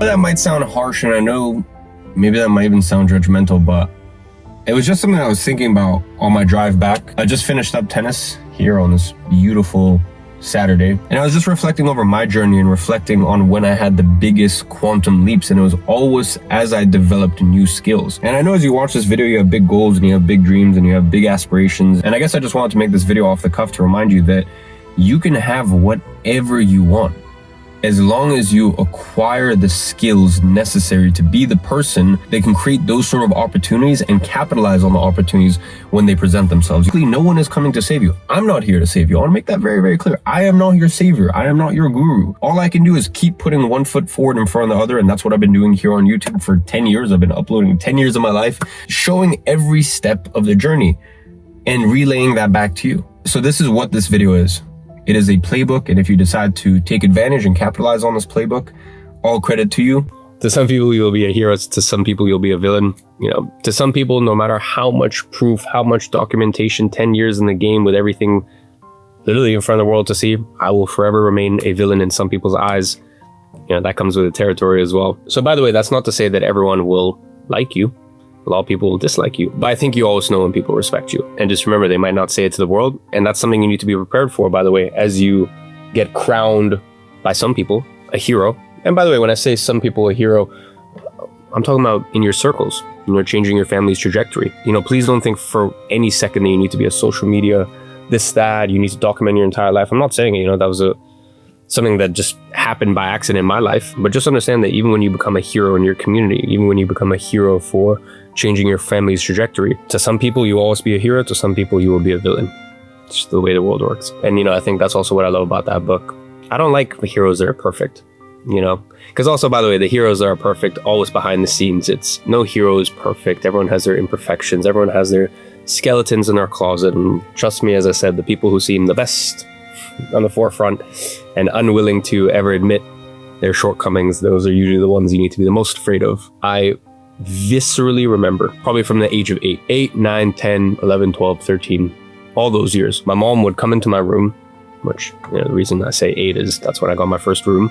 Before that, I never had my own bedroom, but suffice to say, you know, my mom would come into my room into late hours of the night, and I'd be doing one of two things. I would either be reading or I would be looking up at the stars. And I don't know, in my mind, I would just have this vision that I would be something. And I know that a lot of you guys are in that place right now. And as I said, I genuinely, from the bottom of my heart, believe that if you have that feeling, you're going to be fine. You're going to make it in life. You know, I'm coming off the back of 2024 was the hardest year I've had in many, many years. And listen, there's certain years you take the ass beating and there's certain years you give the ass beating. Last year was one of those years I took the ass beating, and this year is, you know, so far potentially been one of the greatest of my life. And you always need to remember what season of life you're in. And the only reason I was able to have these wins that I'm having right now is because last year I had many private victories, and that was the only reason I'm here today. And I get to celebrate some of these public victories. So please never forget the private victories come before public victories. You know, last year was one of those years, for me at least, where it's just, things just aren't going your way. And I did not stop at all. I worked harder than ever. I persevered. I was wise. I knew that the storm would pass. But I also knew that last year was not my year to make big moves. And then now this year is one of those years where things just feel effortless. They feel light. They feel like, wow, okay, cool. All of that work I put last year and taking my skill set and my wisdom from like, you know, at a very good point, but like taking up a whole nother notch, you know, I'm now actually reaping the rewards this year. So my wish for you is that you develop that wisdom and understand that not every year needs to be a home run. Like that's not how life works. There's a few different softwares. I'm in the process of looking at one to buy now as well to add into the software stack. And obviously, you know, next week sending another hefty wire for a legacy business. Bro, I flinch, sorry to interrupt you, I flinch sometimes at buying Uber Eats, bro. No, you don't. Shut up, bro. Stop trying to be relatable. No, you're not that guy anymore, bro. I swear. That's nice. That's cute. I see what you're doing here, and that's cute. But shut the fuck up, Alex. Sometimes I don't know if I want extra avo on my pizza. Shut up, bro. You can't even pretend like you're at that place anymore. and you're making 7-figure wires out here, 8-figure wires out here. Do you ever hesitate to press that button? Not really, no. No? So it's halfway through the year. Is the year going as you thought it would go, or better, or worse? The year is going swimmingly. This year is magnificent. Spectacular. Sensational.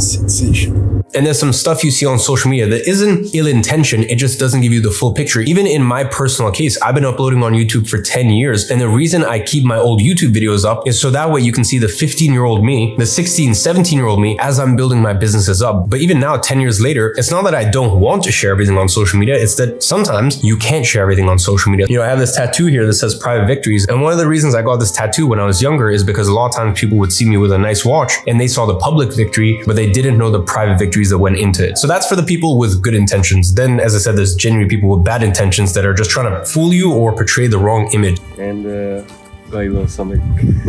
I know you love your watches. Hey.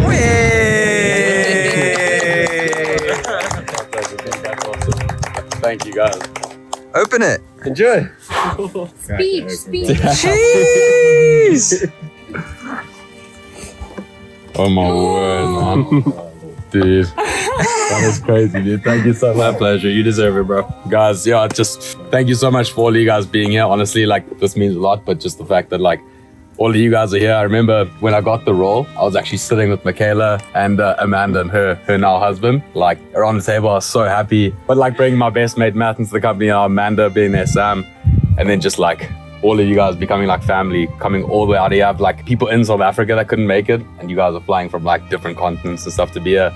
It means the world. So yeah, this means the world, but just the fact that you guys are here is like absolutely fucking crazy, and I'll go to war with all of you guys like every single day. So bless you guys. Thank you guys. Well, we love you both. Like being able to do this for the team, like does that bring you some sort of... Oh, for sure. Yeah, yesterday I was sad. I was like, man, it's so cool. Like, I love company trips so much. It's also nice, like when you know, even people are drinking, and when people drink, they loosen up a bit. But it's so nice, like hearing stories of people in the company that show that they care about the company.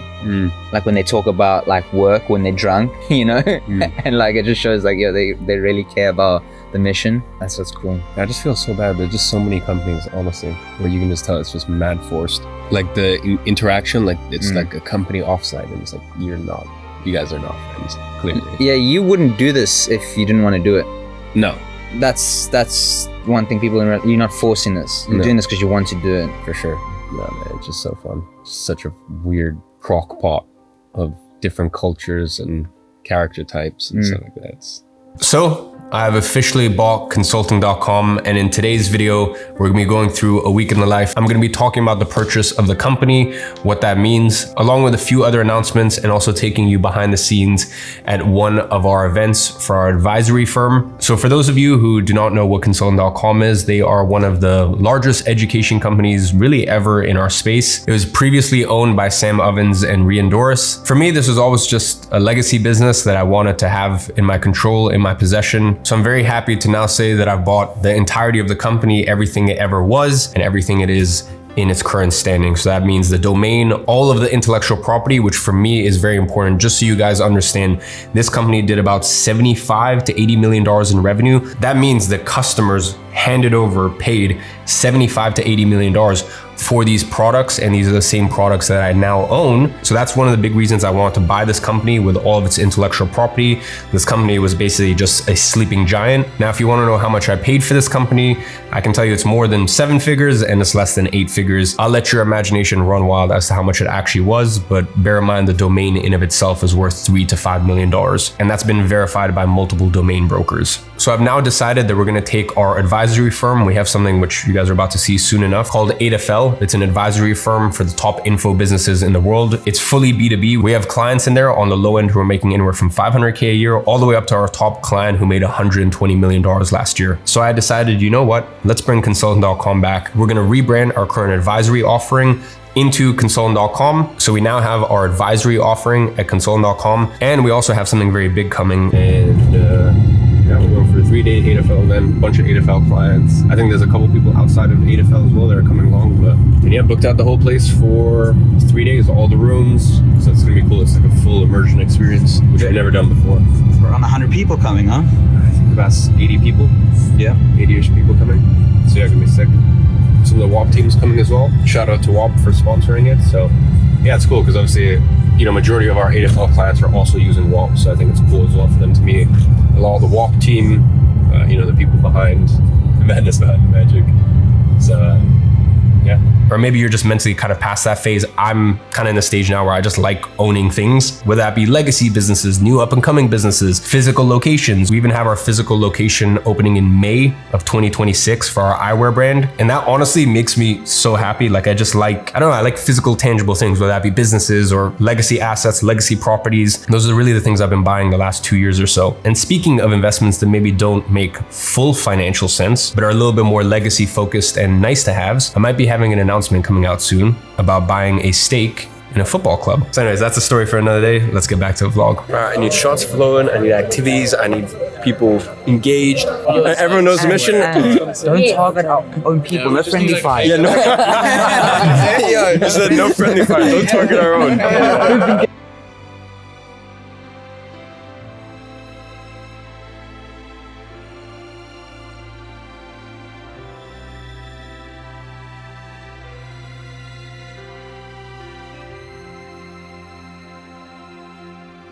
Yeah. I appeal to people who are early in their journey and they're like, okay, cool, this is content. Because of course, listen, I dumb myself down. I've been dumbing myself down for years. It's only really in the last 6-9 months that I actually talk about what actually goes on, and I still only show 1%. So people in the beginning stages, they appreciate the content that I make it palatable for them, which by the way is a fucking skill. Then people who are really advanced, they have so much respect for what we do. It's these people who have just started to get a bit of success. The people in the middle, they can't see past what's shown to them. They can't dig a few layers down and do a bit of questioning. One of the reasons we do well and we're in the rooms that we're in and we have the deals that we have and we have the stakes that we have is because of discretion. We are, well, you know, I because I know you're like, bro, fuck him, just drop all the bombs.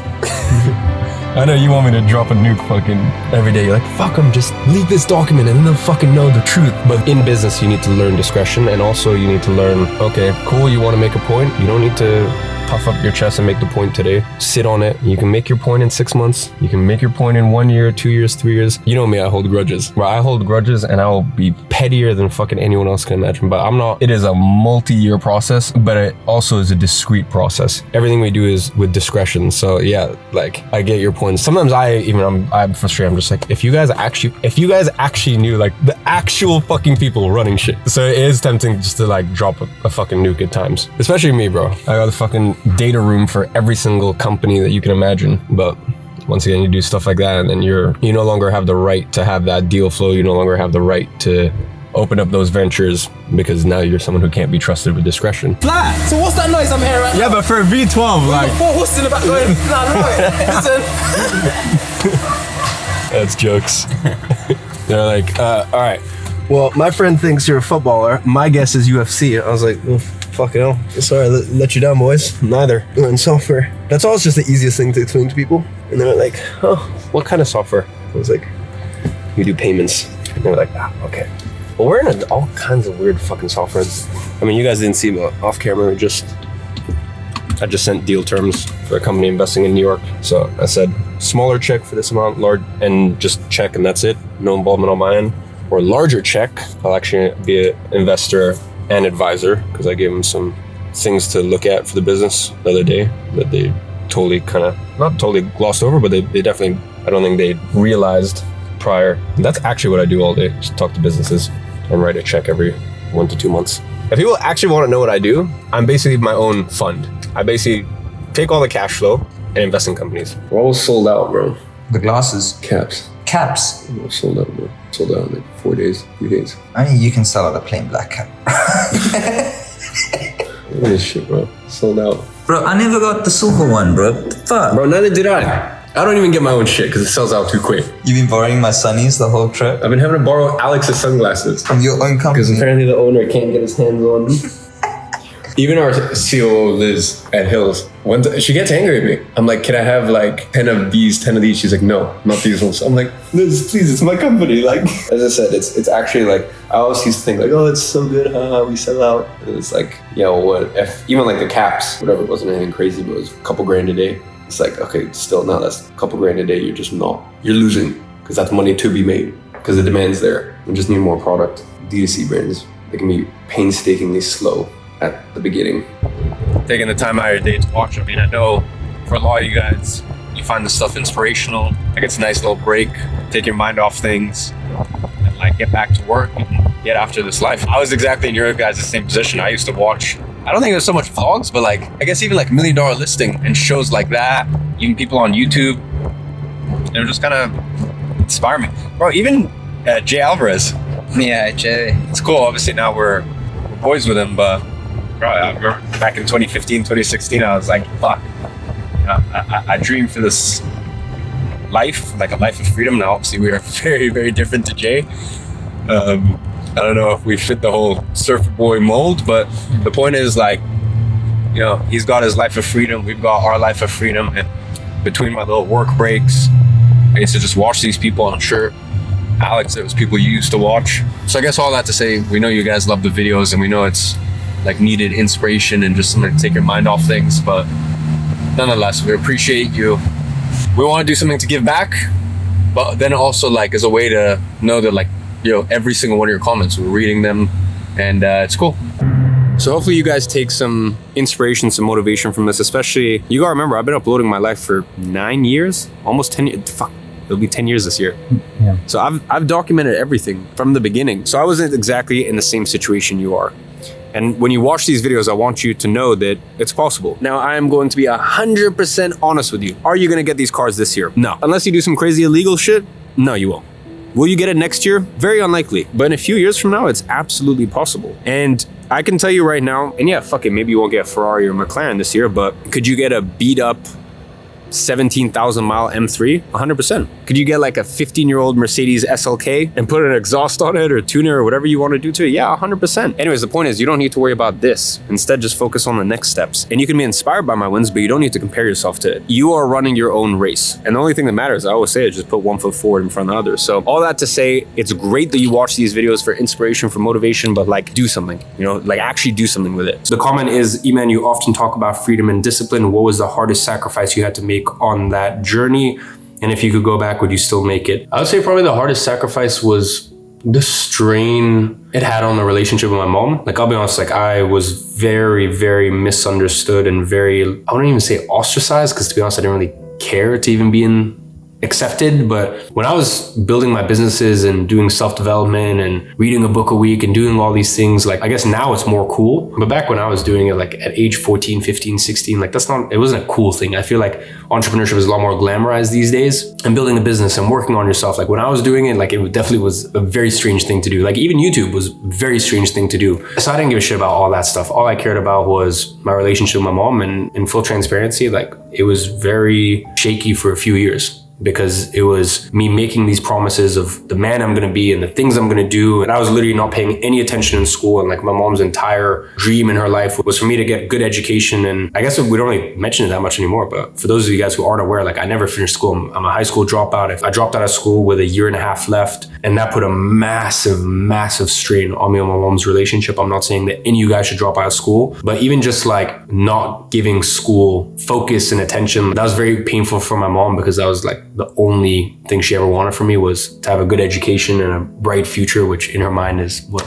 she thought a good education would give you. So there was many years where we were butting heads all the time, lots of shouting. I was going from a boy to a man, and you know, fortunately by the grace of God, I guess whatever you want to call it, whatever you believe in, it got to a point where by the time I was late 17, 18 for sure, I was supporting my mom financially, like fully. And I guess you can't really say anything at that point. But yeah, it was a big strain. Plan is check out the stadium. We're in final conversations, so should be signing on the dotted line. I say we, it's not a we yet. I'm still weighing up whether to move forward. Leaving out names, basically long story short, one of my friends' company is worth hundreds of millions, and he sold a portion of the business last year, and for a few years now he's basically a hometown hero in a city who had an incredible football team. You know, over a decade ago, they were in the Premier League. And when I first went to the company headquarters a few years ago, as the chopper landed, I was like, oh wow. Like, I did not realize how close your HQ is to this football club. And I was saying to him, like, you should buy it. And I said that a few years ago. And then long story short, about a year ago when I saw him again, and obviously at that point he'd sold a portion of his company, all cash. You know, he's a very down to earth, humble kind of guy. And to be honest, he lives a very simple life. I was like, you know, what are you going to do with all this cash? XYZ, this, that. And then it came up again. I was like, oh bro, now you have to buy this football club. And he was joking like, listen, I'll buy it. And he had to go on an estimation from the owner, because obviously, as I said, you know, he's a hometown hero in this place, and he knows the owners and XYZ, yada yada. He's like, listen, I'll buy it if you like come in 50-50 with me. And I was like, yeah, done, like easy. And just for his like privacy, I don't know if he want me to talk about it. Like, I won't reveal the specifics of it, but commercially it actually would have been an insane deal. It would have been multiple 8 figures to buy the football club. But commercially from day one, like there was a full turnaround strategy. And we actually made a effort to try to buy this club. And unfortunately, they're just not interested in selling. Even though the club is still hemorrhaging money, I don't really see a way out for it. Anyways, all that to say, long story short. So it was me and this individual, and actually one of my other dear friends, who's a very prominent figure, I guess you could say, in the UAE. We were going to get him involved as well. Unfortunately, that didn't work out. Now, this aforementioned friend of mine happens to be very involved in the football scene here in UAE. And we've been having discussions about basically me taking a considerable stake in the club. Obviously, compared to this ex-Premier League team, it's a much smaller club. I mean, this ex-Premier League team literally has a stadium with like multiple tens of thousands in capacity. The other day I was thinking about it. I was like, I had a number in 2021 that I'm like, oh cool. Once I have this number invested, like not to say I would ever retire, but I'll that's my number where I'm good. I'll live well for the rest of my life. And it's just like so interesting how the goalpost always moves, because we've done that in 3 days already once this year. And it's just, I think the goalpost moves forward because the things you're interested in owning, you start to get into a different category because there's no car on earth that gives you any pleasure. I mean, obviously minus some of the fun ones, but it's not about the cars, it's not about the watches. You like finish that game and you like top that game. And listen, of course, there's much crazier cars we could have bought, but that's just, I guess I'm just not super bothered right now. At least in terms of the watch game, I feel like that's craziest collection I've seen online personally. But when you're spending $3 million on a car, of course you're getting a heavy hitter. When you're investing $3 million into a company, you don't always get the stake in the business that you want. You know, for me to write a multi-million-dollar check is comfortable. I can do that without second guessing it. For me to write a 8-figure check is, you know, that's something I have to sit and consider and readjust and plan for. For me to write a multi 8-figure check is a big thing. And I guess when you think about it, it's just all a game. Like, and the game never stops, and I guess that's what I've been reflecting on a lot recently is that... Where are we off to? We're off for the shortest flight of your life, 43 minutes to Amsterdam. I used to take this flight quite a lot. Well, I guess a little differently back then, but I used to, back in 2017, I went a few times to Amsterdam. I had some clients out there. I think I remember the vlogs. So I am officially in Amsterdam. So guys, it's first morning here in Amsterdam. Now we're headed back. Going to visit one of our investments, a company called Gears. I was actually in Paris. I went to a store, did a collaboration with Yves Saint Laurent. So went to a store and picked it up. And yeah, we are also hanging out with Mr. Arak today. No, just saying when we land, we'll go to the Gears office, the company we invested in. All right. And then from there, we have like a few little surprises. That is a sinister laugh. Yo, this is what is up. This is the shit. Iman Gadzhi, bro. I don't see this guy in like, I don't know how many years. He just appears out of nowhere. I'm like, what the fuck? Oh, I'm sorry. I'm in the car. Man, I only see him on Instagram nowadays. He's very famous. I'm a fan. I'm a supporter for sure. But like, it's nice to see you guys in real life. And you have 5 joints. Cool. Let's go. Have fun. I learned from the nude mansion. All right. Don't say that. Don't stop. We want to thank you for everything you have been doing for us. And in that way, we want to give you a little appreciation from Street. And obviously to be part of the Heers family soon. All right, okay, well, that's the first thing I said. I think that's a little joke. No, but like the guy that's the most supportive guy that we have, one of the most supportive guy that we have met in the past months. We made something special for you to also, you know, oh wow! show appreciation for all you have been doing. That's so sick. I remember we had a conversation like 6 months ago with, hey Iman, this is the ID. We pitched Heers for the first time. The same day, he lined up like 5-6 potential investors. Have you committed from the start, bro? I appreciate you a lot. And we are very grateful to have you on board and be part of the team. I appreciate that. Yeah, this is just the first thing for many. Just getting started. Very excited for the future. My rule is, or I guess my rule was 70-30 split. I think you should, well, it's actually funny. It works in this weird curve. Like when you first start out, it's gonna be 70-30 as in you spend 70% of your income and you save 30% of your income. And then it gets to a point where you're actually saving and more importantly, investing 70% of your income and spending only 30% of it. And then you get to a point where hopefully you get to a point where you have so much cash flow coming in where you're once again, then go back to like, I'm at a point right now where I actually just can't spend 30% of my income because it would generally just be, as I just wasteful, I guess. So yeah, I spent about this year, maybe 10% of my earned income. Obviously there's your portfolio income and then there's your earned income. This year, probably maybe 15%. So it's all relative. But I just think everything is meeting in the middle. Like I hate these people that are just so frugal and they're like, I need to penny pinch and save. And they also think like they're bad people for spending money. I'm like, what's the point? You don't just want to be rich. You want to experience a rich life and whatever that means to you. So for me personally, I feel very fiscally responsible spending 15% of my earned income. Obviously this year, our investments have done very, very well. We're about to go visit 2 of them in New York. I think as you get further along in your career, ownership means more and more to you. And I came from being in this industry to, I guess it's kind of the same thing like being a Formula 1 race driver compared to being the owner of a Formula 1 race team compared to owning a stake in Formula 1 itself or the television rights to Formula 1 itself. Like I kind of went from being a player to then owning a team to now, in a sense, owning a part of the division. So, WAP is the fastest growing fintech platform for digital products for our industry. And listen, I guess I'll kind of call it how it is. When people make $1 on our platform, obviously I get a very, very small percentage of that. So I guess it's a good thing that people make over 150 million a month on our platform right now as it is. And yeah, I guess it was a very, very large check. It was a big bet, but it was also a calculated bet. I mean, what better industry to invest in than the one that you've been participating in one way, shape, form, or fashion in the last 10 years. So I think a lot of people, when they first get started with their career, they think so far into the clouds. Like they're thinking about ownership and thinking about big enterprise plays, and they have like all of these massive grand visions. And I just don't think that's the way to go. Like first you start here, just exactly like I did.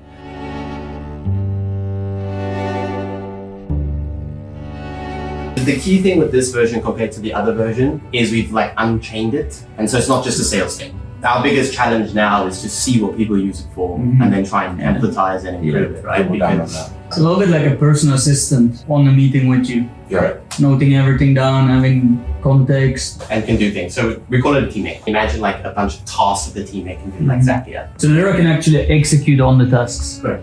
So if I tell you, what's the biggest difference between, these note takers and Lyra? So the biggest difference is we control the UI. After a call ends with Lyra, you automatically go to a page where you can actually do stuff and interact with your AI. So the whole meeting experience is like completely changes and moves work forward, as opposed to like some awkward thing that joins, that takes notes and may or may not be doing things, and you never check it. So what you just saw right there, literally the second we landed, we went straight to Lyra offices because we were launching on Product Hunt with the goal of having #1 product of the day. And unfortunately, we didn't hit it. And I guess that's part of the game sometimes. Yeah, we gave it our best effort, landed at #2 spot for the day, but nonetheless, it was still a resounding success. And we have some even bigger pushes to the software coming up, actually very shortly in the next couple weeks now.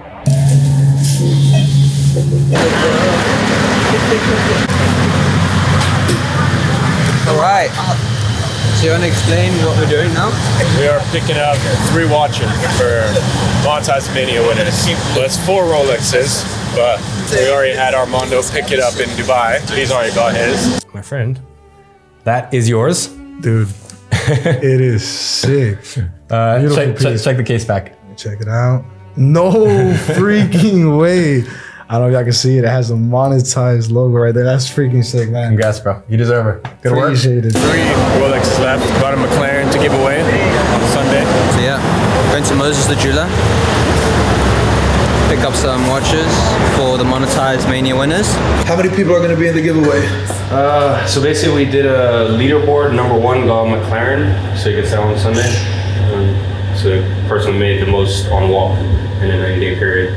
How much does that person make? Just curious, like 878. 878,000. In how long? 90 days. What the fuck am I doing in jewelry? No, with a digital product. Oh, yeah. shit. And then we have like prizes for the top 30. So we have #2 to 5 get Rolexes. One of the guys already collected it. Can't make it this Sunday, and then big number. Yeah, that was good. It's like they made 8.9 million in 90 days. Crazy. So we are doing a little get together for some of the Monetize winners. And yeah, top 30 people on leaderboard. They get to come offices, win some sick prizes.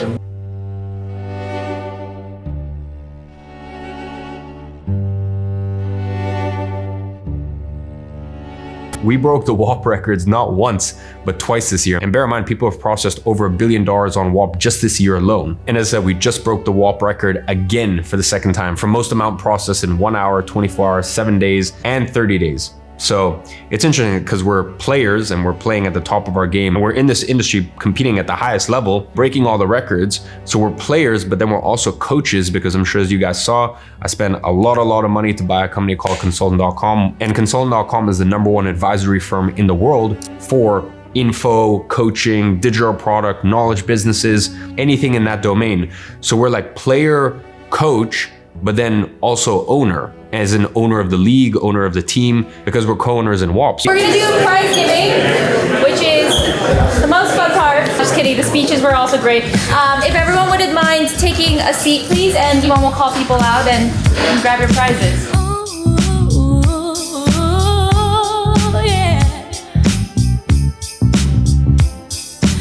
moving on to the watches.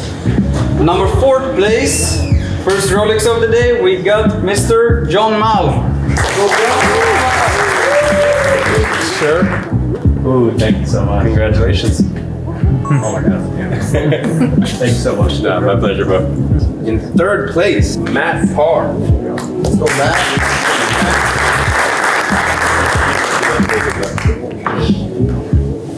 There we go.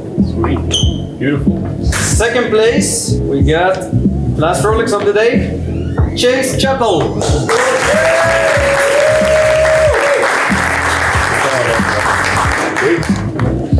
Congratulations. And up first, burning himself if he didn't live in Puerto Rico, a McLaren. But instead, he gets a check for $180,000. Richard Yu.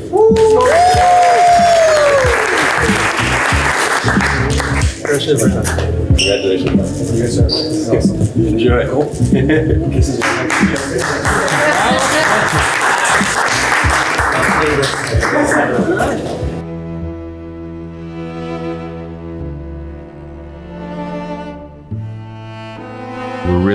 we just took everything up to another level this year. And I really couldn't be more proud and grateful for the team at all the companies. And going into 2026, I have a lot of hiring to do from multiple of the businesses. So always keep an eye out for my stories. Obviously, we have 2 offices in New York, so a lot of it will be location dependent. We also have some businesses that are fully remote. So yeah, keep your eyes out for that. But I can tell you, I'm going on a big hiring spree the next 3 to 6 months. So yeah, this will go in the vault until the time presents itself. Is that a gift for an employee or wedding or birthday or birthday? I honestly have about like 10 to 15 of these like on hand at any given time. Just when the time arises, I get them engraved. And bro, especially in our space, you have a short career. A lot of these guys have a short career, bro. And I really wish they just put more money away and handle their money better. And like I always say, there's your lifestyle today and your forever lifestyle. And they're 2 very different things. And they're living on their lifestyle today. And that will never be their forever lifestyle because they don't have enough money making money for them in their investment portfolio. And as I said, like even just things like your house, like you don't realize your house does not count. Your cars do not count. Your cars and your house are part of your net worth. They're assets, but they're not part of your investment portfolio. So 2025 was just an incredible year, opening up multiple offices, making some of the craziest investments of my life, writing a massive check to become a co-owner in WAP. Then from there, beating every single WAP record, not once, but twice this year for most amount of volume transacted on the platform. And that's crazy considering people are processing almost $200 million a month on our platform. Then buying consulting.com, previously owned by Sam Ovens, a company that did almost 9 figures in revenue, and taking the products that they charged people almost $100 million for and basically just giving it to all of my clients and customers for free. Man, there's so much that has happened in 2025. A lot that, once again, unfortunately, like I will share retroactively. Definitely one of the most interesting things is I've made more money from my investments this year than I've literally made from my whole career. It has been an insane, incredible year. And coming off the back of last year, once again, maybe not evident to you in the recordings, coming off the back of such a horrible year. Like, it's so interesting when I put the pieces together and I kind of realized this 4-year cycle in my life of horrible year, a great rebound year from the horrible year. And then the year after that, the business is taking off exponentially, which means that 2026, it seems like that's what's on the cards. But hey, you never know. And then sort of completing that 4-year cycle, a 4th year where I enjoy myself and I'm like, you know what, let me just enjoy the fruits of my labor. And then that whole cycle starting again. So look, with all that being said, that is my 10-year journey. It has been it has been a wild one. It's a moment for me to look back and go, you know what? It was difficult. This road has been difficult. It's been treacherous. It's been filled with ups, downs, left, right, everything you could think of, but I wouldn't have it any other way. And clearly there is nothing better in this life than having the true honor of being able to play the game, this game of life, this game of building. Most importantly for me, playing a game with people that I genuinely love and I would die for and I would go into battle and I would go into war for. All I can say is none of this, genuinely none of this would be possible if it wasn't for my teammates, for my colleagues, for my friends, for my family. And when I say family, I mean, it's just me and my mom. So if your family watching this, you know who you are. The people that are so close to me that they are my chosen family. Yeah, it's a beautiful, beautiful road. And I hope this gives you some context, and I hope this gives you some clarity that you might be in year 4 of this journey, that you might be in my 2019 era, or you might be in the 2016 era. You might be at square one, but don't focus on that. Just put one foot forward in front of the other. I guarantee that in 10 years, your success will far exceed mine. But please just keep being patient. Please give yourself the pat on the back that you deserve. Because as I said, there's so much pain and anguish and torment that comes with playing this game. But you have decided on this game of life. You're playing it to your maximum potential. And for that, all I can do is tip my hat off to you and say, genuinely from the bottom of my heart, I'm so proud of you. I know I always say this, but it's true. I really am watching from afar and I'm rooting for you. I am your #1 biggest supporter, whether you realize it or not. And with all that being said, wow, thank you for 10 years of having the pleasure to share my journey, even if really for like the first 5 years, like literally no one was watching, or maybe not the first 5, like for the first 3, like really no one was watching. But yeah, I appreciate you. I love you. And let's have an amazing 2026.